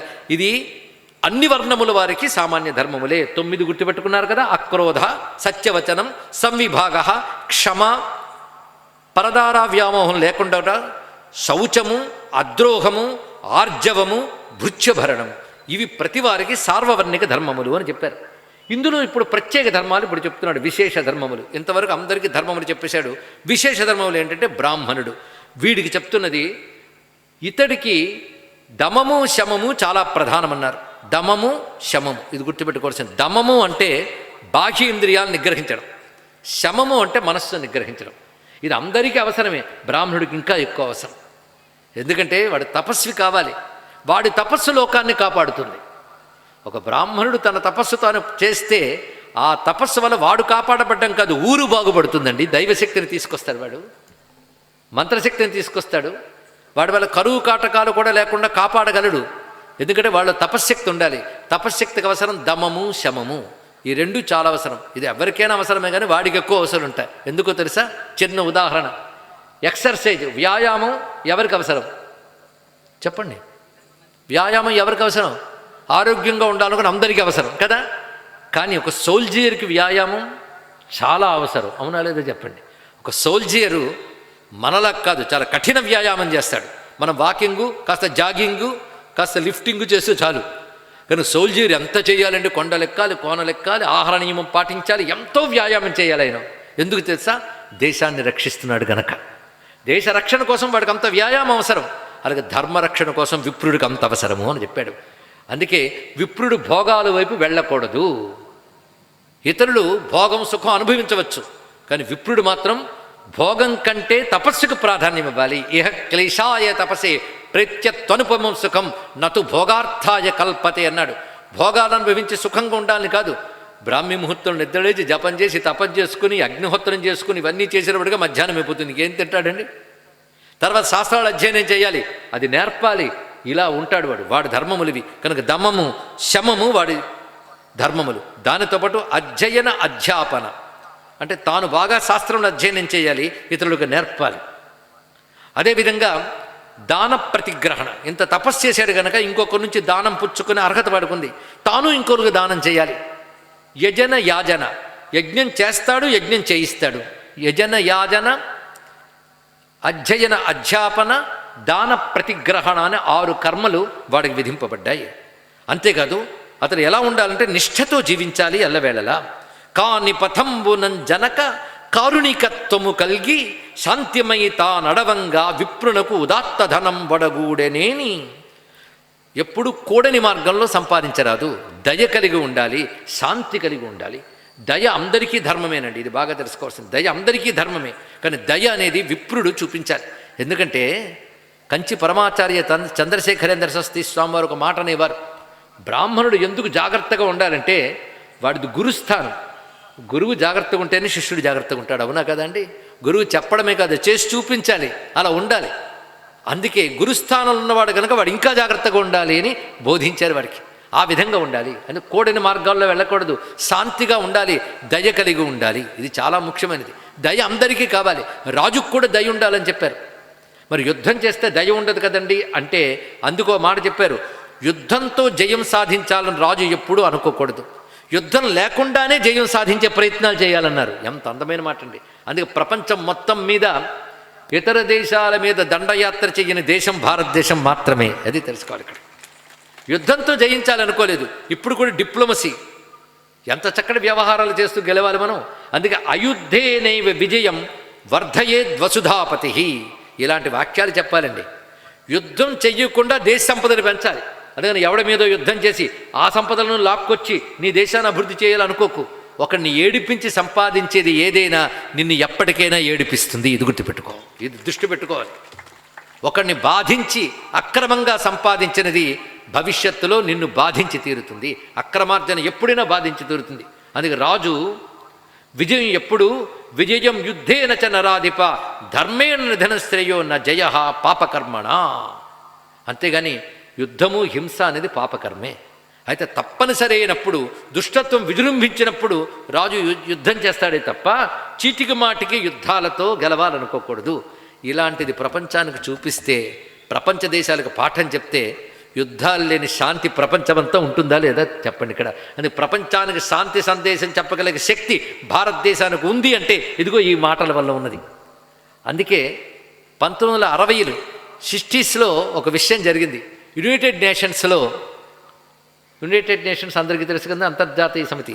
యునైటెడ్ నేషన్స్లో భారతదేశం తరపున ఒక ప్రసిద్ధ కర్ణాటక సంగీత విద్వాంసురాలు పాడారు. వెళ్ళి ఆ పాడేటప్పుడు కాంచీ యతీంద్రుడు చంద్రశేఖరేంద్ర సరస్వతి స్వామివారి వద్దకు వచ్చి, నేను అక్కడ పాడడానికి వెళుతున్నాను, ప్రపంచానికి సందేశం ఇచ్చేటట్టు మీరు ఏదైనా ఒక గీతం రచిస్తే పాడతానంటే స్వామివారు గీతం అనుగ్రహించారండి. అద్భుతమైన గీతం. మీకు జాతీయ గీతం తెలుసేమో, ఇది అంతర్జాతీయ గీతంగా రచించాడు మహానుభావుడు. ఏమి విశేషము? మైత్రీం భజత అఖిల హృజైత్రీం ఆత్మవదేవ పరానపి పశ్యత యుద్ధం త్యజత స్పర్ధాం త్యజత త్యజత పరిష్వక్రమమాక్రమణం అని రచించారు ఆయన. మైత్రీం భజత అఖిల హృజైత్రీం, స్నేహంతో ఉండండి, స్నేహంతోనే అందరినీ జయించవచ్చు, హింసతో కాదు అని బోధించారు.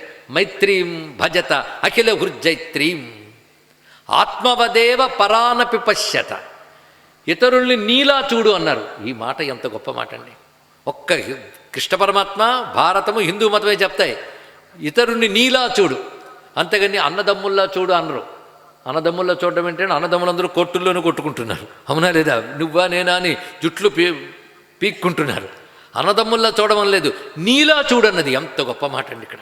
ఆత్మవదేవ పరానపి పశ్యత యుద్ధం త్యజత స్పర్ధాం త్యజత. యుద్ధాన్ని విడిచిపెట్టు, అవతల వాణ్ణి దింపేయాలనేటువంటి స్పర్ధని విడిచిపెట్టు. దామ్యత దత్త దయధ్వం జగతాం అన్నారు ఇక్కడ. దామ్యత అంటే నిగ్రహంతో ఉండు, దత్త దానం చెయ్యి, దయధ్వ దయ చూపించు. 3 దకారాలు, దామ్యత దత్త దయ. ఒకసారి బ్రహ్మదేవుడి దగ్గరికి వెళ్ళేట. ఎవరు? రాక్షసులు, మానవులు, దేవతలు ముగ్గురు వెళ్ళారు. ముగ్గురు వెళ్ళి దండం పెట్టారు బ్రహ్మదేవుడితో, ఏదైనా మెసేజ్ చెప్పండి పాటిస్తామని. అని చూశాడు. చూసి ఒక్కొక్కరు ఒక్కొక్కటి చెప్పేట. రాక్షసులకి ఏం చెప్పంటే దామ్యత అన్నాడు.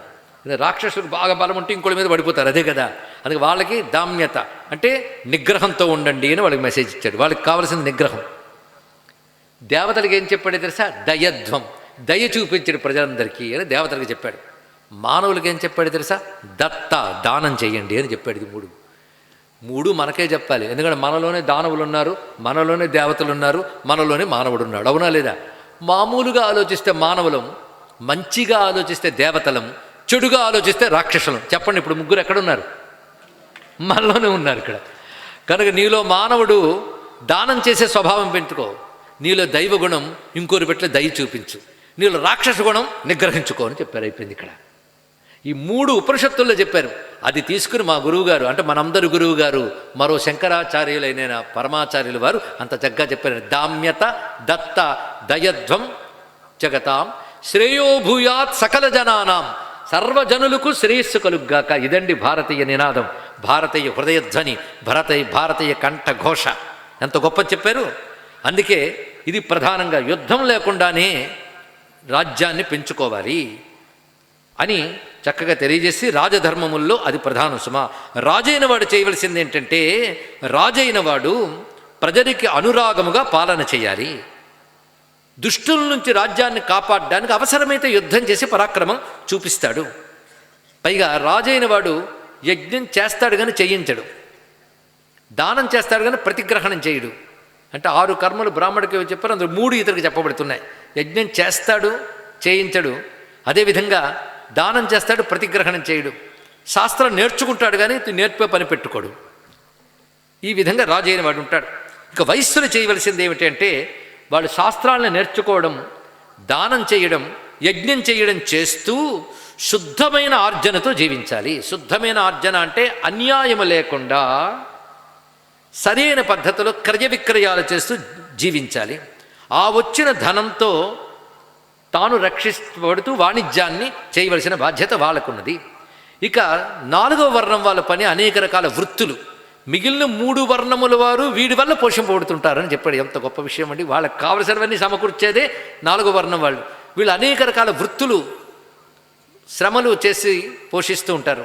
ఈ 4 వర్ణములు క్షేమంగా ఉండేటట్టు చూడవలసిన పని రాజుది. ఇది వర్ణ ధర్మాలు చెప్పారు 4ంటికి. ఇక ఆశ్రమ ధర్మాలు చెప్తున్నారు. ఆశ్రమ ధర్మాలంటే బ్రహ్మచర్య, గార్హస్థ్య, వానప్రస్థ, సన్యాస. ఈ 4 ఆశ్రమాలు. 4 ఆశ్రమాలకి వాళ్ళ ధర్మాలు ఉన్నాయి. మొదటిది బ్రహ్మచర్యం. బ్రహ్మచర్యం అంటే ఇప్పటి భాషలో అర్థం చేసుకునే ప్రయత్నం చేద్దాం. సాధారణ మనం ఏమనుకుంటామంటే బ్రహ్మచారి అంటే పెళ్లి కానివాడు, గృహస్థు అంటే పెళ్ళైనవాడు, వానప్రస్థు అంటే రిటైర్ అయిపోయినవాడు, సన్యాసి అంటే వాడికి పనికిరానివాడు, అంతే కదండి. వాడు సన్నాసిరా అంటూ ఉంటాం లోకంలో. కానీ ఇప్పుడు వ్యవహారంలోనే కానీ అసలు ఉండవలసిన విధానాలు చూద్దాం. బ్రహ్మచర్యంలో ఏముంటాయంటే, విద్యాభ్యాస దశ బ్రహ్మచర్యం ప్రతివాడికి చెప్పబడుతుంది. ఎవరి విద్యలు వారికి ఉంటాయండి. ప్రతి వృత్తి విద్యలు ఉంటాయి. వేదాది విద్యలు నేర్చుకునే వాళ్ళకి నియమాలు ఎక్కువ ఉంటాయి. అన్ని నియమాలు ఉండవు, కానీ ఇతర వృత్తి విద్యలు నేర్చుకునే వాళ్ళకు కూడాను వాళ్ళ నియమాలు వాళ్ళకు ఉంటాయి.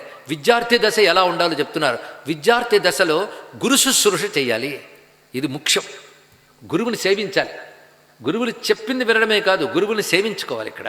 ఎందుకంటే పుస్తకం చదివి గురువు చెప్పింది వింటే కొంత అర్థమవుతుందిట, గురువుని సేవిస్తే పూర్ణంగా అర్థమవుతుందిట. గురు సేవలో ఒక శక్తి ఉంది. అందుకే గురు శుశ్రూషతో విద్య నేర్చుకుంటూ, అదేవిధంగా ఆ సమయంలో భోగాల జోలికి వెళ్ళరాదు అన్నారు.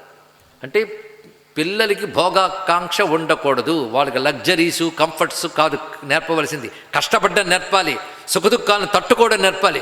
మా పిల్లాడు ఎండ తట్టుకోలేనండి అందుకు కారులో దింపుతానండి అని తల్లిదండ్రులు అనకూడదు. వాడికి ఎండలో వెళ్ళగలగాలి, బస్సు ఎక్కగలగాలి, ప్రపంచం అంటే తెలియగలగాలి, కష్టం అంటే ఏంటో నేర్పగలగాలండి పిల్లలకి. విద్యార్థి ఆ విధంగా ఉండాలి ఇక్కడ. అయితే వేద విద్య నేర్చుకునే వారికి వాళ్ళకైతే మాత్రం భిక్షాసనం చేసుకుంటూ రాగద్వేషంలోకి లోను కాకుండా, అంటే పిల్లలకి కోపాలు తాపాలు రాగద్వేషాలు మొదలైన ఉండకూడదు, విద్య రాదు దానివల్ల. ఈ విధంగా వాళ్ళు నియమబద్ధంగా జీవించాలి బ్రహ్మచర్య ఆశ్రమంలో. ఈ గృహస్థాశ్రమంలో ఉండవలసిన నియమాలు చెప్తున్నారు. పెళ్ళైన వాళ్ళందరూ గృహస్థులైపోరండి. గృహస్థాశ్రమం స్వీకరించిన తర్వాత ప్రతివాడు చేయవలసింది ఏంటంటే తన భార్య యందు తాను, తన పతి యందు తాను ఆసక్తి కలిగి ఉండాలి. అదేవిధంగా సహనం కలిగి ఉండాలి, సత్సాంగత్యం కలిగి ఉండాలి, దేవ పితృ అతిథిని పూజించాలి. ప్రతి గృహస్థుకి ఇది ధర్మం. ప్రతివారు వారి పద్ధతులు వారు దేవతలను ఆరాధన చేయాలి, పితృదేవతలను ఆరాధన చేయాలి. బ్రతుకుండగా తల్లిదండ్రులు జాగ్రత్తగా చూసుకోవడం, మరణించిన తర్వాత కూడా ఆ పితరులకు సద్గతులు కలగాలని చేయవలసిన కర్మలు చేయాలి. దానికి శాస్త్రం చెప్పింది. నిత్యం చేయాల్సినవి, సంవత్సరం చేయాల్సినవి, ఏవైనా తీర్థక్షేత్రయాత్రలకు వెళితే చేయవలసినవి ఇవి పితృకర్మలు. ఇలా దేవతలను ఆరాధించాలి, పితృదేవతలను ఆరాధించాలి. దాని తర్వాత అతిథి అభ్యాగతులు, ఇది చాలా ముఖ్యం. భారతదేశంలో అతిథి ధర్మం చాలా ముఖ్యం. ఎందుకంటే ఇంటికి అతిథి వస్తే దేవుడు వచ్చాడని భావించేటువంటి దేశం మనది. తెలుసుకోండి, ఇక్కడ కేవలం వాళ్ళ కోసం వాళ్ళు మాత్రమే వండుకోకుండా ఒక అతిథి అభ్యాగతికి పెట్టడం గొప్ప భాగ్యం అండి. ఇంటికి వచ్చిన అతిథి అభ్యాగతులకి వాళ్ళ పద్ధతిలో వాళ్ళకి భోజనములు పెట్టాలి. వాళ్ళకి ఒక సౌకర్యం, ఒక నీడ కల్పించి ఒక నీరు ఇచ్చినా చాలా గొప్పది. మరొక గొప్ప విషయం ఏంటంటే సాధారణంగా ఎవరైనా తిండి పెడితే తిన్నవాడు తిండి పెట్టిన వాడికి థ్యాంక్స్ అండి అని అంటాడు. కానీ భారతదేశంలో ఎవడికి తిండి పెడతారో వాడిని థ్యాంక్స్ అని దండం పెడతాం. అది గొప్పతనం చూడండి ఇక్కడ. అంటే తిన్నవాడికి దండం పెడతారు, తినిపించిన వాడికి కాదు. ఏమి సంస్కృతిది! అందుకే స్వామి వివేకానంద ఒకప్పుడు విదేశాలకు వెళ్ళినప్పుడు మొదట ఆయన దగ్గర తెచ్చుకున్న డబ్బు ఎవడో కొట్టేశాడు. ఆఖరికి తను మాట్లాడడానికి ఏ సభలోకి వెళ్ళబోతున్నాడో ఆ సభలో ఈయన మాట్లాడదగ్గవాడు అని ఒక ఆయన సర్టిఫికేట్ రాస్తే సర్టిఫికేట్ పోయింది. ఆకలేస్తుంది ఆయనకి. పరాయి దేశం. ఇప్పుడంటే విదేశాలకు వెళ్తే మన వాళ్ళు 10 మంది అయినా కనబడతారు. ఇప్పుడు ఎవడు లేడు. భారతదేశం పరాయి పాలన ఉండేది. ఆ సమయంలో అమెరికా వెళ్ళినప్పుడు ఆకలి వేసి ఆఖరికి ఒక పని చేశాడు. ఎవరు పెట్టేవాళ్ళు లేరు. మనిషి కనబడితే తలుపు మొహం మీద వేసేవారట. ఆయన ఒక చెట్టు నీడ కింద కూర్చుని అమ్మవారిని తలంచుకున్నారు, గురువుగారిని తలంచుకున్నారండి. అప్పుడు ఒక మాట అనుకున్నారు, ఆహా ఏమి భారతదేశం! ఆకలేస్తుందంటే పట్టెడు అన్నం పెట్టి అన్నపూర్ణములు ఉన్న దేశం భారతదేశం. ఇక్కడ లేదే అని బాధపడ్డట. ఇలా బాధపడగా అప్పటికప్పుడు ఒక ఇల్లు తలుపు తెరుచుకుని ఒక ఆమె ఆతిథ్యం ఇచ్చింది. తర్వాత కథ అంతా ఉంది అనుకోండి. అందుకే అతిథి అభ్యాగతలను ఆదరించడం అనేది గృహస్థ ధర్మాల్లో చాలా ప్రధానమైనటువంటిది. గృహస్థు ఆశ్రమం అన్ని ఆశ్రమాల్లో గొప్పదని చెప్తారు. భారతంలోనూ ఒక మాట కనబడుతుంది. ఎందుకంటే ఆశ్రమాల్లో గృహస్థాశ్రమం గొప్పది, గ్రంథాల్లో మహాభారతం గొప్పది అని చెప్పారు. అంత గొప్పది ఇక్కడ. గృహస్థాశ్రమం అన్ని ఆశ్రమాలకు ఆధారం. ఎందుకంటే బ్రహ్మచారి వచ్చి భిక్షెత్తుకునేది గృహస్థు దగ్గరే.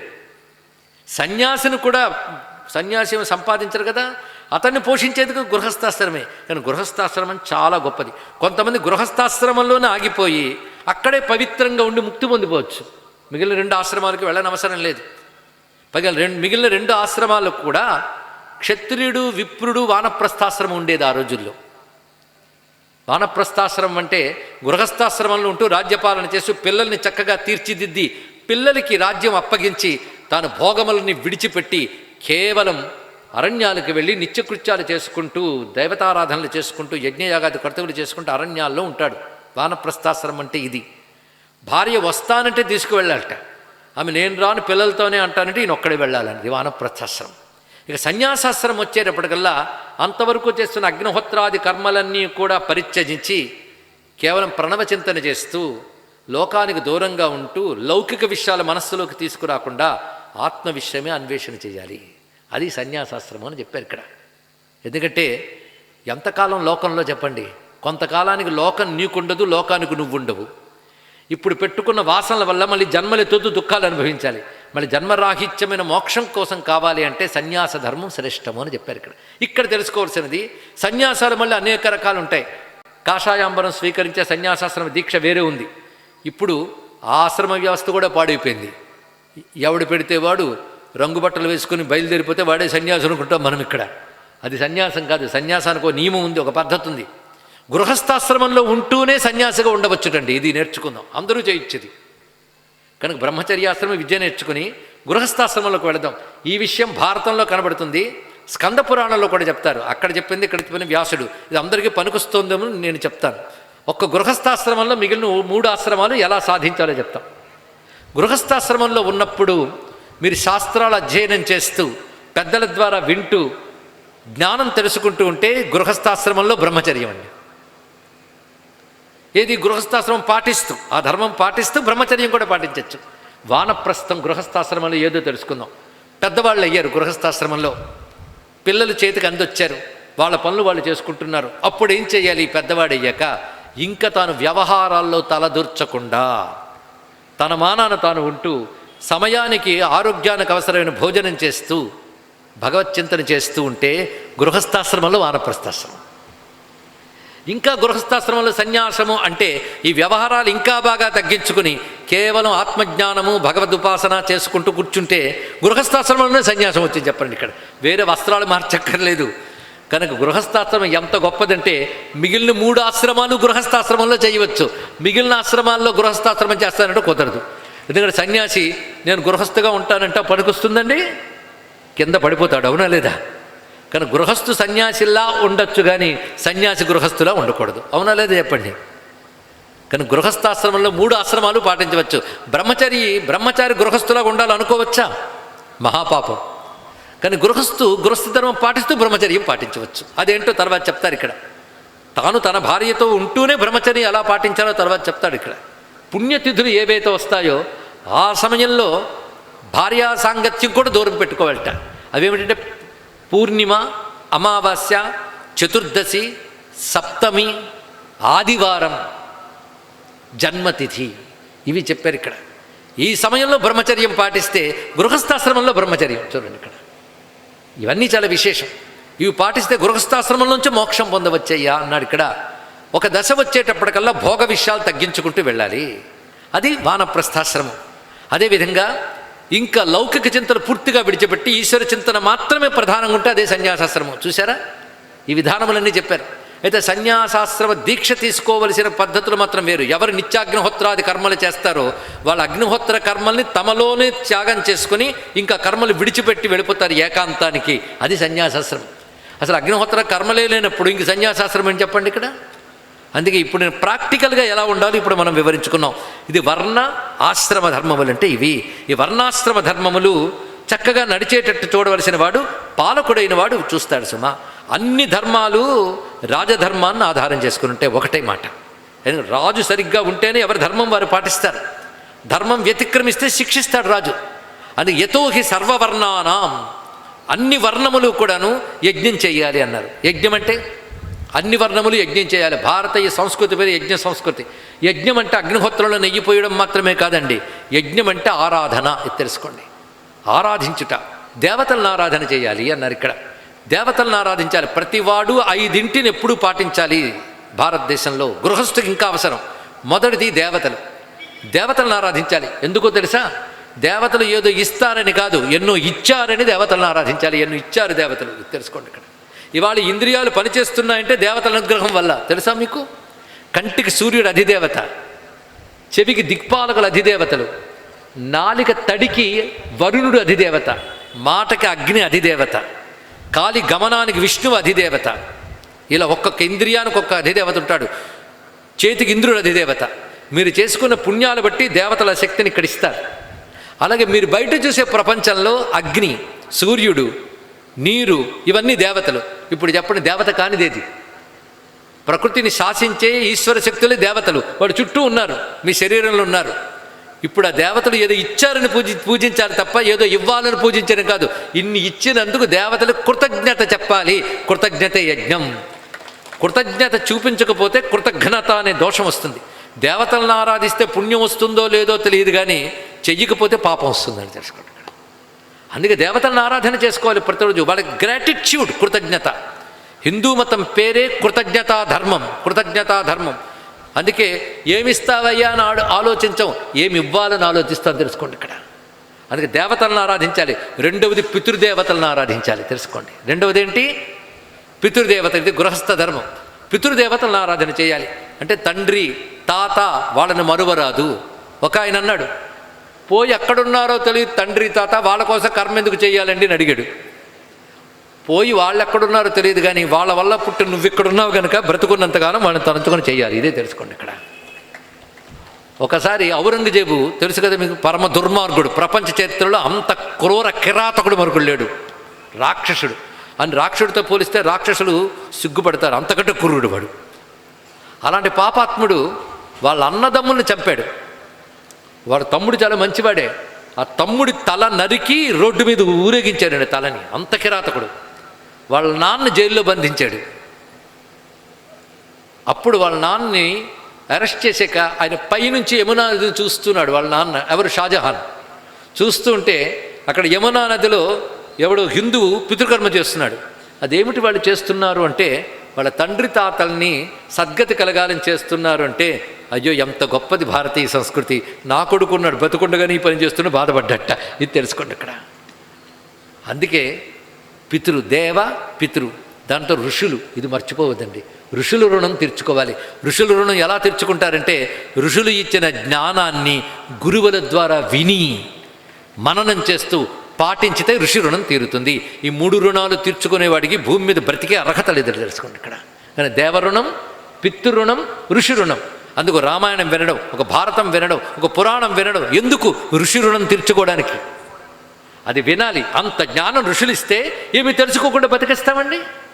మీ నాన్న నీ కోట్ల ఆస్తిస్తాడు, నువ్వు రూపాయి తినకుండా బతకగలవా? తింటావు, అవునా లేదా?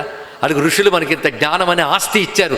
మనం తెలుసుకోవాలి, ఇంకొకరికి తెలియజేయాలి. ఇది చాలా ప్రధానమైనది. అది ఋషి రుణం తీర్చుకోవడం. దాని తర్వాత చెప్తున్నారు 4వది, సాటి ప్రాణి కోట్ల రుణం తీర్చుకోవాలి. భూత యజ్ఞం అని చెప్తున్నారు. అంటే జంతుజాలాల్ని మనం హింసించకుండా చూసుకోవాలి. ఎందుకంటే హిందూ మతం సర్వభూత హితే రతః అని చెప్తుంది. అన్ని ప్రాణి కోట్ల పట్ల హితబుద్ధి ఉండాలి, వాటిని జాగ్రత్తగా చూసుకోవాలి. అందుకే అది భూత రుణం అంటాం. దాని తర్వాత చెప్తున్నటువంటిది మనుష్య రుణం. ఇది నిజానికి 4వది, 5వది అని చెప్పచ్చు. కానీ మనుష్య రుణం అంటే సాటి మానవుల పట్ల నువ్వు రుణగ్రస్తుడివి. ఇవాళ మనం ఇలా బ్రతుకుతున్నామంటే అనేక మంది మనుషులు సహకరించడం వల్లే. అందుకే వీలైనంత నువ్వు ఇంకొకరి కోసం తోడ్పడు, నీకున్నదాన్ని వాటికి వినియోగించు. అందుకే దానం మొదలైన వాటితో మన సమాజంలో ఇతర మానవులను పోషించాలి. అతిథి అభ్యాగతులను ఆదరించడం కానీ, దానం చేయడం కానీ మనుష్య రుణం తీర్చుకోవడానికి పనికొస్తుంది. మొత్తం ఎన్ని రుణాలు ఇప్పుడు చెప్పుకున్నాం? 5. దేవరుణం, పితృరుణం, ఋషి రుణం, మనుష్య రుణం, భూత రుణం. ఈ 5 రుణాలు తీర్చుకోవడానికి కోసం 5 యజ్ఞాలు ప్రతివాడు చేయాలి. గృహస్థైన వాడు 5 యజ్ఞాలు చేయాలి. తెలుసుకోండి ఇక్కడ. 5 యజ్ఞాలు చెయ్యకపోతే గృహస్థు కాదు. కానీ గృహస్థైన వాడు ఈ 5ంటిని పాటించాలి అని చెప్పారు. ఎవరి పద్ధతుల్లో వాళ్ళకి ఉన్నాయండి. ఏ వర్ణం వారైనా వారి వర్ణాన్ని అనుసరించి 5 చేయవలసినదే. 5 చేస్తే వాడు క్షేమంగా ఉంటాడు. ఇది గృహస్థ ధర్మంలో ముఖ్యమైనవి. ఇక్కడ ఉన్న వాళ్ళందరూ గృహస్థులే కదా, సన్యాసులు ఎవరు లేరు. అందుకని గృహస్థ ధర్మములే ఇప్పుడు చెప్తున్నాం. ఈ విధంగా పాటించాలి. అంతేకాదు ఎవరి ధర్మం వారికి ఎక్కువ సుమా. అంతేగాని పంట పండించే రైతు అయ్యో నేను పంటలు పండిస్తున్నానని జపం చేసుకోలేదు అనుకోకూడదు. ఆ పంట పండించేటప్పుడే భగవంతుడిని స్మరించే నామస్మరణ చేస్తే అదే యజ్ఞం వాడికి. అది తెలుసుకోండి ఇక్కడ. అదే యజ్ఞం. భగవంతుడిని మరవకుండా నువ్వు చేసే పని నువ్వు చేస్తూ ఉన్నప్పుడు ఆ పనే యజ్ఞం అవుతుంది. అంతేగాని పనులు మానేసి చేసేది కాదు యజ్ఞం అంటే. అందుకే రాజు అయిన వాడు ధర్మబద్ధంగా పాలించడం, అవసరమైతే పరాక్రమం చూపించడం, నిరంతరం రాజ్యకార్యాల్లో వ్యగ్రంగా ఉండడం, అది రాజధర్మం. అది విడిచిపెట్టి జపం చేస్తాను, సన్యాసనమతానంటే మెచ్చుకోరు సుమా అని కథ చెప్తున్నాను వినవయ్యా అని అద్భుతమైన కథ చెప్తున్నాడు భీష్మ పితామహుడు. ఒకప్పుడు మాంధాతృ చక్రవర్తి ఉండేవాడు. మాంధాతృ చక్రవర్తి, సూర్యవంశ చక్రవర్తి. ఆయన బహుకాలం రాజ్యపాలన చేశాడు. అప్పుడు ఆయువులు ఇలాంటివా అండి? ఒక్కొక్కడ ఆయువులు వేల ఏళ్ళు ఉండేవి. అప్పుడు ఆ శరీరాలు యోగ శరీరాలు.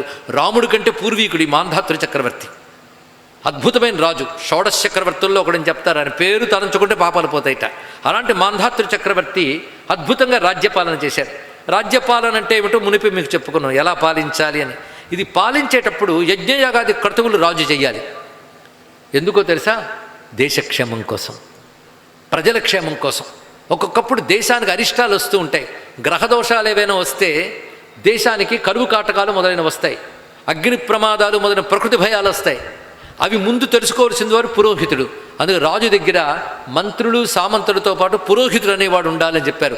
పురోహితుడి పని ఏమిటి అంటే ముందు గ్రహ పరిస్థితులు ఎలా ఉన్నాయి అని గమనించి దేశానికి రాబోయే విపత్తులు ఏమిటి, ఎవరి నుంచి ఏ ప్రమాదాలు వస్తాయి, శత్రుభయం లేకుండా ఉండాలి, దుష్టశక్తులు లేకుండా ఉండాలి, కరువు కాటకాలు లేకుండా ఉండాలి అని చెప్పి దానికి తగ్గట్టుగా రాజు చేత యజ్ఞయాగాది క్రతువులు చేయించాలి. అది ప్రధానం. అలాంటి పురోహితుడు కొన్ని ధర్మాలు చెప్తున్నారు ఇక్కడ. అతడు నిత్య వేదాధ్యయన సంపన్నుడై జపపరాయణుడై ఉండాలి అన్నారు. 3 సంధ్యల యందు సంధ్యావందనం చేసేవాడికి మాత్రమే బ్రాహ్మణత్వం ఉంటుంది. అవి చెయ్యకపోతే వాడు బ్రాహ్మణ శబ్దం చేత చెప్పబడ్డు. కనుక సంధ్యావందనం తప్పనిసరిగా ఉండాలి వాడికి. ఇప్పుడు వేదాలు అధ్యయనాలు తగ్గిపోయాయి, కనీసం ఇవేనా ఉండాలండి. అది లేనప్పుడు ఆ శబ్దం చెప్పుకుని వ్యర్థం. అవి తన దగ్గర మంత్రశక్తి ఉంటే కదా చేయగలడు. మంత్రశక్తి అంటే మంత్రం చెప్పడం కాదు, అనుష్ఠించడం. అనుష్ఠాన బలం లేనప్పుడు అన్ని క్షీణించిపోతాయి. అందుకే బ్రాహ్మణుడు అనుష్ఠాన బలంతో పురోహిత కర్మ చేసి రాజుకి యజ్ఞయాగాదులు చేయించాలి. అలా రాజు యజ్ఞయాగాదులు చేసి దేశక్షేమం కోసం పాటుపడతాడు. ఇప్పుడు చేస్తున్నారులేండి నాయకులు యజ్ఞయాగాదులు, అవునా లేదో చెప్పండి. మీకు తెలుసు ఎలక్షన్స్ దగ్గర వస్తున్నాయంటే ఎంతమంది పొలిటికల్ లీడర్స్ చండీ యాగాలు చేయట్లేదు. బయటకు మాత్రం సెక్యులరే, అప్పుడు మాత్రం యాగాలు చేస్తారు. కానీ ఆ యాగమేదో దేశం కోసం ప్రపంచం కోసం చేయాలండి. పూర్వం అందుకు చేసేవారు, ఇక్కడ చేసుకో. అలా చేయించే బాధ్యత వాళ్ళది. అలా యజ్ఞయాగాది క్రతువులు అప్పుడు రాజులు చేసేవారు. మాంధాతృ చక్రవర్తి కూడా యజ్ఞయాగాది క్రతువులు చేశాడు. కానీ పరమయోగి ఆయన, ధర్మబద్ధంగా రాజ్యపాలన చేశాడు. విష్ణు భక్తుడు, మహావిష్ణు భక్తుడు. యజ్ఞము విష్ణు స్వరూపం, యజ్ఞో వై విష్ణు. ఎవరి యజ్ఞాలు వాళ్ళు ఉంటే ఇతను అనేక రకాల యజ్ఞాలు చేస్తున్నాడు. ఒకసారి యజ్ఞం చేస్తూ ఉంటే ఆయన చేసిన యజ్ఞానికి సంతోషించి ఇంద్రుడు ప్రత్యక్షమయ్యాడండి. ఇంద్రుడు ప్రత్యక్షమయ్యాడు, చిన్న విషయమా? ఇంద్రుడు ప్రత్యక్షమై రాజుతో అంటున్నాడు, నీకేం కావాలో కోరుకో అని. అప్పుడు ఎన్ని కోరుకోవచ్చండి? నా ధర్మ ప్రకారంగా కోరుకుంటున్నాను, నా రాజ్యం బాగుండాలి, నా ప్రజలు బాగుండాలి. నీకు వ్యక్తిగతమైన కోరిక ఏది లేదా అని అడిగాడు. నాకు విష్ణువుని చూడాలనుంది అన్నాడండి ఆయన. విష్ణు సందర్శనం కావాలనుంది, విష్ణు దర్శనం కావాలనుంది అని అడిగాడు మాంధాత చక్రవర్తి. అప్పుడు ఇంద్రుడు చెప్తున్నాడు, విష్ణు చూడ నీవు వేడుక పడితివి, నాకైనా అజునకైన అరిది విష్ణు దర్శనంబు. విష్ణువు కనబడ్డం అంత తేలిక అనుకున్నావయ్యా? విష్ణు పరమాత్మ యొక్క దర్శనం కావడం నా వల్ల కూడా కాదు. నేను కూడా విష్ణువుని చూడలేను. నేనేమిటి, బ్రహ్మదేవుడు కూడా విష్ణువుని చూడలేడు. మరి ఇంద్రాదులకు కూడా విష్ణువు దొరకట్ట, తెలుసుకోండి. ఇక్కడ లోకానికి ప్రమాదం ఏర్పడినప్పుడు ఇంద్రాది దేవతలు రక్షిస్తారు. వాళ్ళ శక్తి కూడా దాటిపోయిన రాక్షసులు వస్తే అప్పుడు ఇంద్రుడు వెళ్ళి దేవతలతో సహా వెళ్ళి బ్రహ్మదేవుడికి మొరపెట్టుకుంటాడట. అప్పుడు బ్రహ్మదేవుడు ధ్యానం చేసి విష్ణువుతో చెప్తాడు ధ్యానంలో. అప్పుడు విష్ణువు బ్రహ్మదేవుడికి చెప్తాడు, ఇలా చెయ్యండి రక్షింపబడతారని. మీ వల్ల కాకపోతే నేను అవతరిస్తాను అప్పుడు చెప్తాడు. అప్పుడు కూడా దర్శనం కాదండి విష్ణువుది. దేవతలకు కూడా విష్ణు దర్శనం సాధ్యం కాదు. నువ్వు విష్ణువును చూడాలని భక్తితో అనుకుంటున్నావు, కానీ నాకు సాధ్యం కాదు, ఇది నీకెక్కడ ఇవ్వగలనయ్యా? కనుక సాధ్యపడదు, విష్ణువుని చూడలేవు. నువ్వు ఒక పని చేయి, యజ్ఞయాగాది క్రతువులన్నీ నిస్వార్థంగా ఫలదృష్టి లేకుండా అహంకారం విడిచిపెట్టి విష్ణుర్పణ దృష్టితో చేయి. సర్వం విష్ణుర్పణం అని చేసి విష్ణు నామస్మరణ చేస్తూ విష్ణువు మీద ప్రేమ కలిగి ఉండు. ఈ భాగవత ధర్మం వల్ల ఎప్పటికైనా నువ్వు విష్ణువుని చూడగలవు అని చెప్పాడు. అయితే ఒక పని చేయవయ్యా నాకు, అదేమిటి అంటే నేను ఇంకా రాజ్యపాలన విడిచిపెడతాను, భిక్షాటనం చేసుకుంటూ సన్యాసం వహించి ఎక్కడికైనా దూరంగా వెళ్ళిపోయి ఏకాంతంలో ఉంటాను. ఆ విధంగా ఉండేటట్టు నన్ను ఆశీర్వదించు, దానికి తగ్గ బుద్ధిశక్తి నాకు ఇవ్వు అన్నాడు. అప్పుడు అంటున్నాడు ఇంద్రుడు, చాలా తప్పు మాట సుమా. రాజధర్మం తక్కువని నువ్వు అరణ్యాలకు వెళ్ళిపోయి ఏకాంతంలో తపస్సు చేయాలనుకుంటున్నావా? ఏం రాజధర్మం ఏమి తక్కువది కాదు. అరణ్యాలకు వెళ్ళి తపస్సు చేయడం యోగికి ఎంత అవసరమో రాజు రాజ్యపాలన చేయడం కూడా అంతే గొప్పది, తెలుసుకో. యోగం కంటే యజ్ఞం కంటే రాజ్యపాలన చాలా గొప్పది. నీకు రాజ్యపాలన గొప్పది, అంతేగాని రాజ్యపాలన రాజధర్మం తక్కువది అనుకోకు సుమా. అరణ్యాలకు వెళ్ళి తపస్సు చేయడమే గొప్పది అనుకోకు. నువ్వు నీ రాజ్యపాలన చేస్తూ విష్ణు స్మరణ చేసుకుంటే అదే తపస్సు, అదే యోగము. అంతేగాని స్వధర్మాన్ని విడిచిపెట్టకు. నీ స్వధర్మమే నీకు తపస్సు. అందుకే ఇదే మహాభారతంలో యక్ష ప్రశ్నలలో అదొక గొప్ప సబ్జెక్ట్ అండి. యక్ష ప్రశ్నలు మీకు కొంచెం ఐడియా ఉండవచ్చు. యక్షుడు ధర్మరాజుతో క్వశ్చన్స్ వేస్తుంటే ధర్మరాజు సమాధానాలు చెప్తాడు. అదొక్కడ తీసుకుంటే లైఫ్ మేనేజ్మెంట్ కోర్స్. మీరు business management, hotel management, company మేనేజ్మెంట్లు చదివేరేమో కానీ లైఫ్ మేనేజ్మెంట్ కోర్సు మన ధర్మం ఇస్తుందండి, తెలుసుకోండి. ఇక్కడ దాని గొప్పతనం అది. అందులో అద్భుతమైన మాట చెప్తున్నాడు లైఫ్ మేనేజ్మెంట్ కోర్సులో. తపస్సు అంటే ఏమిటి అని అడుగుతాడు యక్షుడు. ధర్మరాజు తడుముకోకుండా చెప్పాడు, తపస్వధర్మవర్తిత్వం, నీ ధర్మాన్ని నువ్వు పాటించడమే తపస్సు అన్నాడు, మరొకటి కాదు. అయితే నీ ధర్మపాలన రెండు రకాలుగా చేస్తావు.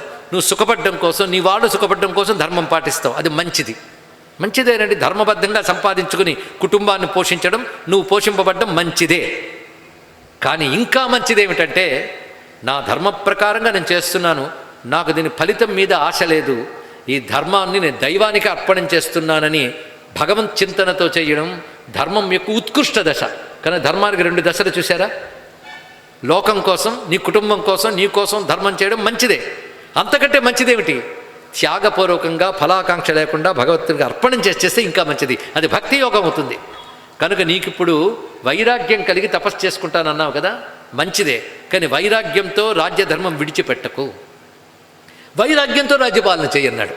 చూసారా? అచ్చం అర్జునుడి కృష్ణుడు చెప్పినట్లే. నేను యుద్ధం చేయను, భిక్షాటనం చేస్తానంటే ఏం చెప్పాడు? నోరు మూసుకు యుద్ధం చేయని చెప్పాడు ఇక్కడ. లేదు, నాకు వైరాగ్యం కలిగింది, మోక్షం కావాలి, అవునా, అయితే వైరాగ్యంతో యుద్ధం చేయని చెప్పాడు ఇక్కడ. అంతేగాని విడిచిపెట్టకు. ఒకవేళ భోగం కావాలనుకున్నావు, ధర్మబద్ధంగా భోగం అనిపిస్తావు, పాపం రాదు. భోగం అక్కర్లేదు, నాకు మోక్షమై కావాలనుకున్నావు, అప్పుడు ఫలాకాంక్ష లేకుండా ధర్మాచరణ చెయ్యి, భగవంతుడు ముక్తినిస్తాడు అని చెప్పాడు.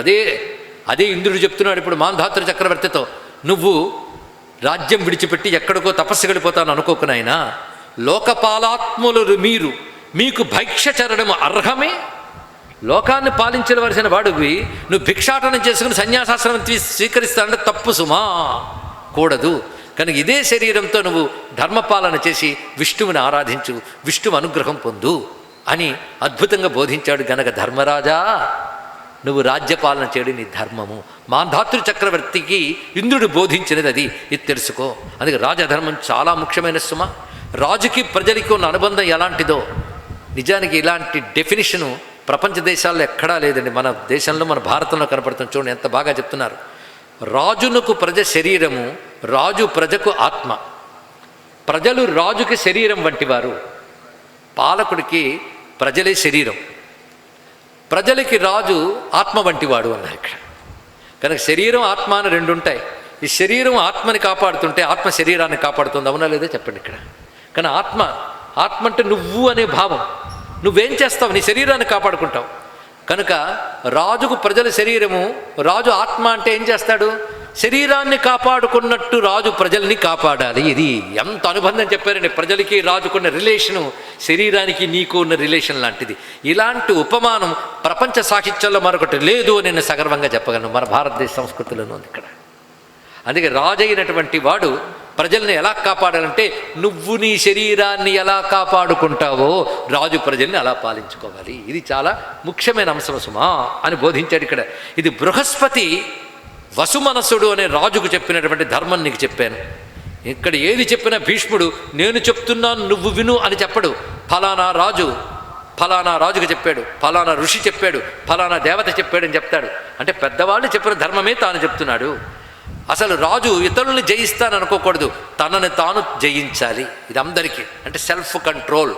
తనను తాను నిగ్రహించుకోలేని వాడు ఏదీ సాధించలేడు. తెలుసుకోండి. ఇక్కడ కోపం వచ్చింది, వెంటనే ఎడాపెడ కొట్టేస్తావా, తిడతావా? నిగ్రహించుకో. ఇంద్రియాలను నిగ్రహించుకోవాలి.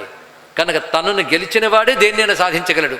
అందుకే హిరణ్యకశిపుడు ప్రహ్లాదుని దండిస్తూ ఒక మాట అంటాడు, ఏమిట్రా నా దగ్గర నువ్వు ఇంత ధైర్యంగా మాట్లాడుతున్నావు, ప్రతివాడు నా దగ్గర గజగజ వణికిపోతాడే, నీకెంత ధైర్యం ఎక్కడి నుంచి వచ్చింది అంటే, భగవంతుడి మీద ఉన్న నమ్మకం నాకు ఆ ధైర్యాన్ని ఇచ్చిందన్నాడండి. ఎంత గొప్ప విషయం చెప్పాడు. రెండవది, నేను వాళ్ళని జయించాను, వీళ్ళని జయించాను, ఇంద్రుని జయించాను, దిక్పాలకులను జయించాను, భూమండలాన్ని జయించాను, దేవమండలాన్ని జయించాను అంటే అందరినీ జయించేవి కానీ నిన్ను జయించుకోలేదు నాన్న అన్నాడండి. గొప్ప విషయం ఇక్కడ. మనల్ని మనం జయించుకోవాలి, మనల్ని మనం నిగ్రహించుకోగలగాలి. మనలో 6 శత్రువులను జయించాలి. కామ, క్రోధ, లోభ, మోహ, మద, మాత్సర్యములు. ఈ 6 జయించని వాడు దేన్ని జయించిన లాభమేముంది చెప్పు. అందుకే దీన్ని జయించుకోవాలి రాజు అయినవాడు. తనుదాన తొలుత గెలువన్ మనుజపతకి వలయు పిదప మార్తుర గెలువన్. ఇవన్నీ తెలుగు మాటలేనండి చెప్తున్నాడు. తను తాన తొలుత గెలువన్ మనుజపతికి వలయు. రాజు అయిన వాడు ముందు తనను తాను జయించాలి, తర్వాత శత్రువులను జయించాలి సుమా.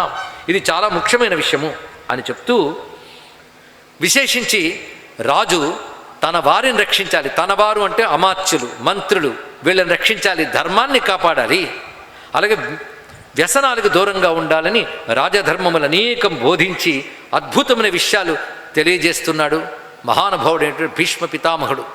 మరొకటి, యోగక్షేమో హి రాష్ట్రస్య రాజన్యాయత్త ఉచ్యతే.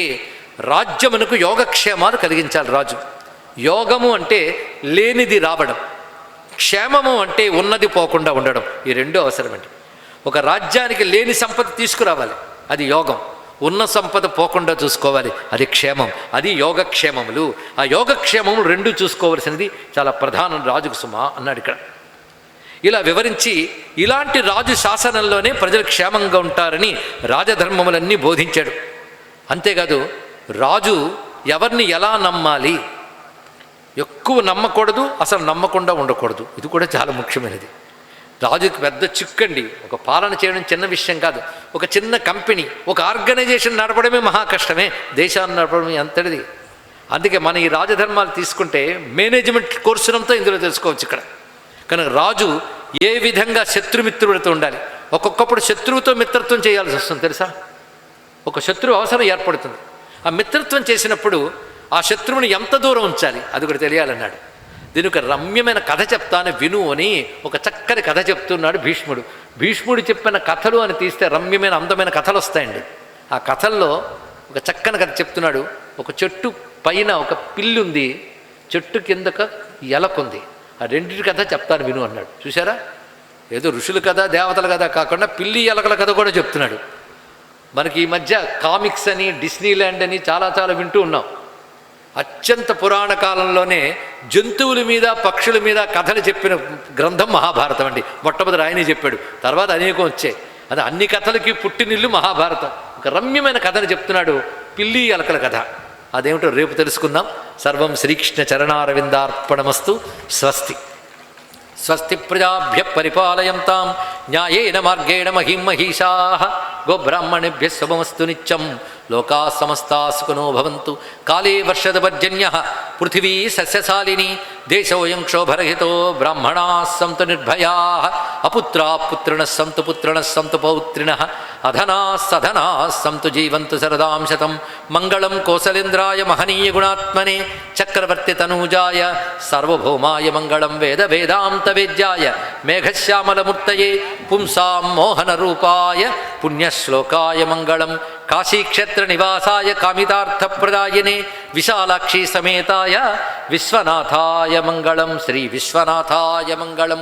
శ్రీమద్రమారమణ గోవిందో హరి గోవింద. నమః పార్వతీపతయే. హర హర మహాదేవ.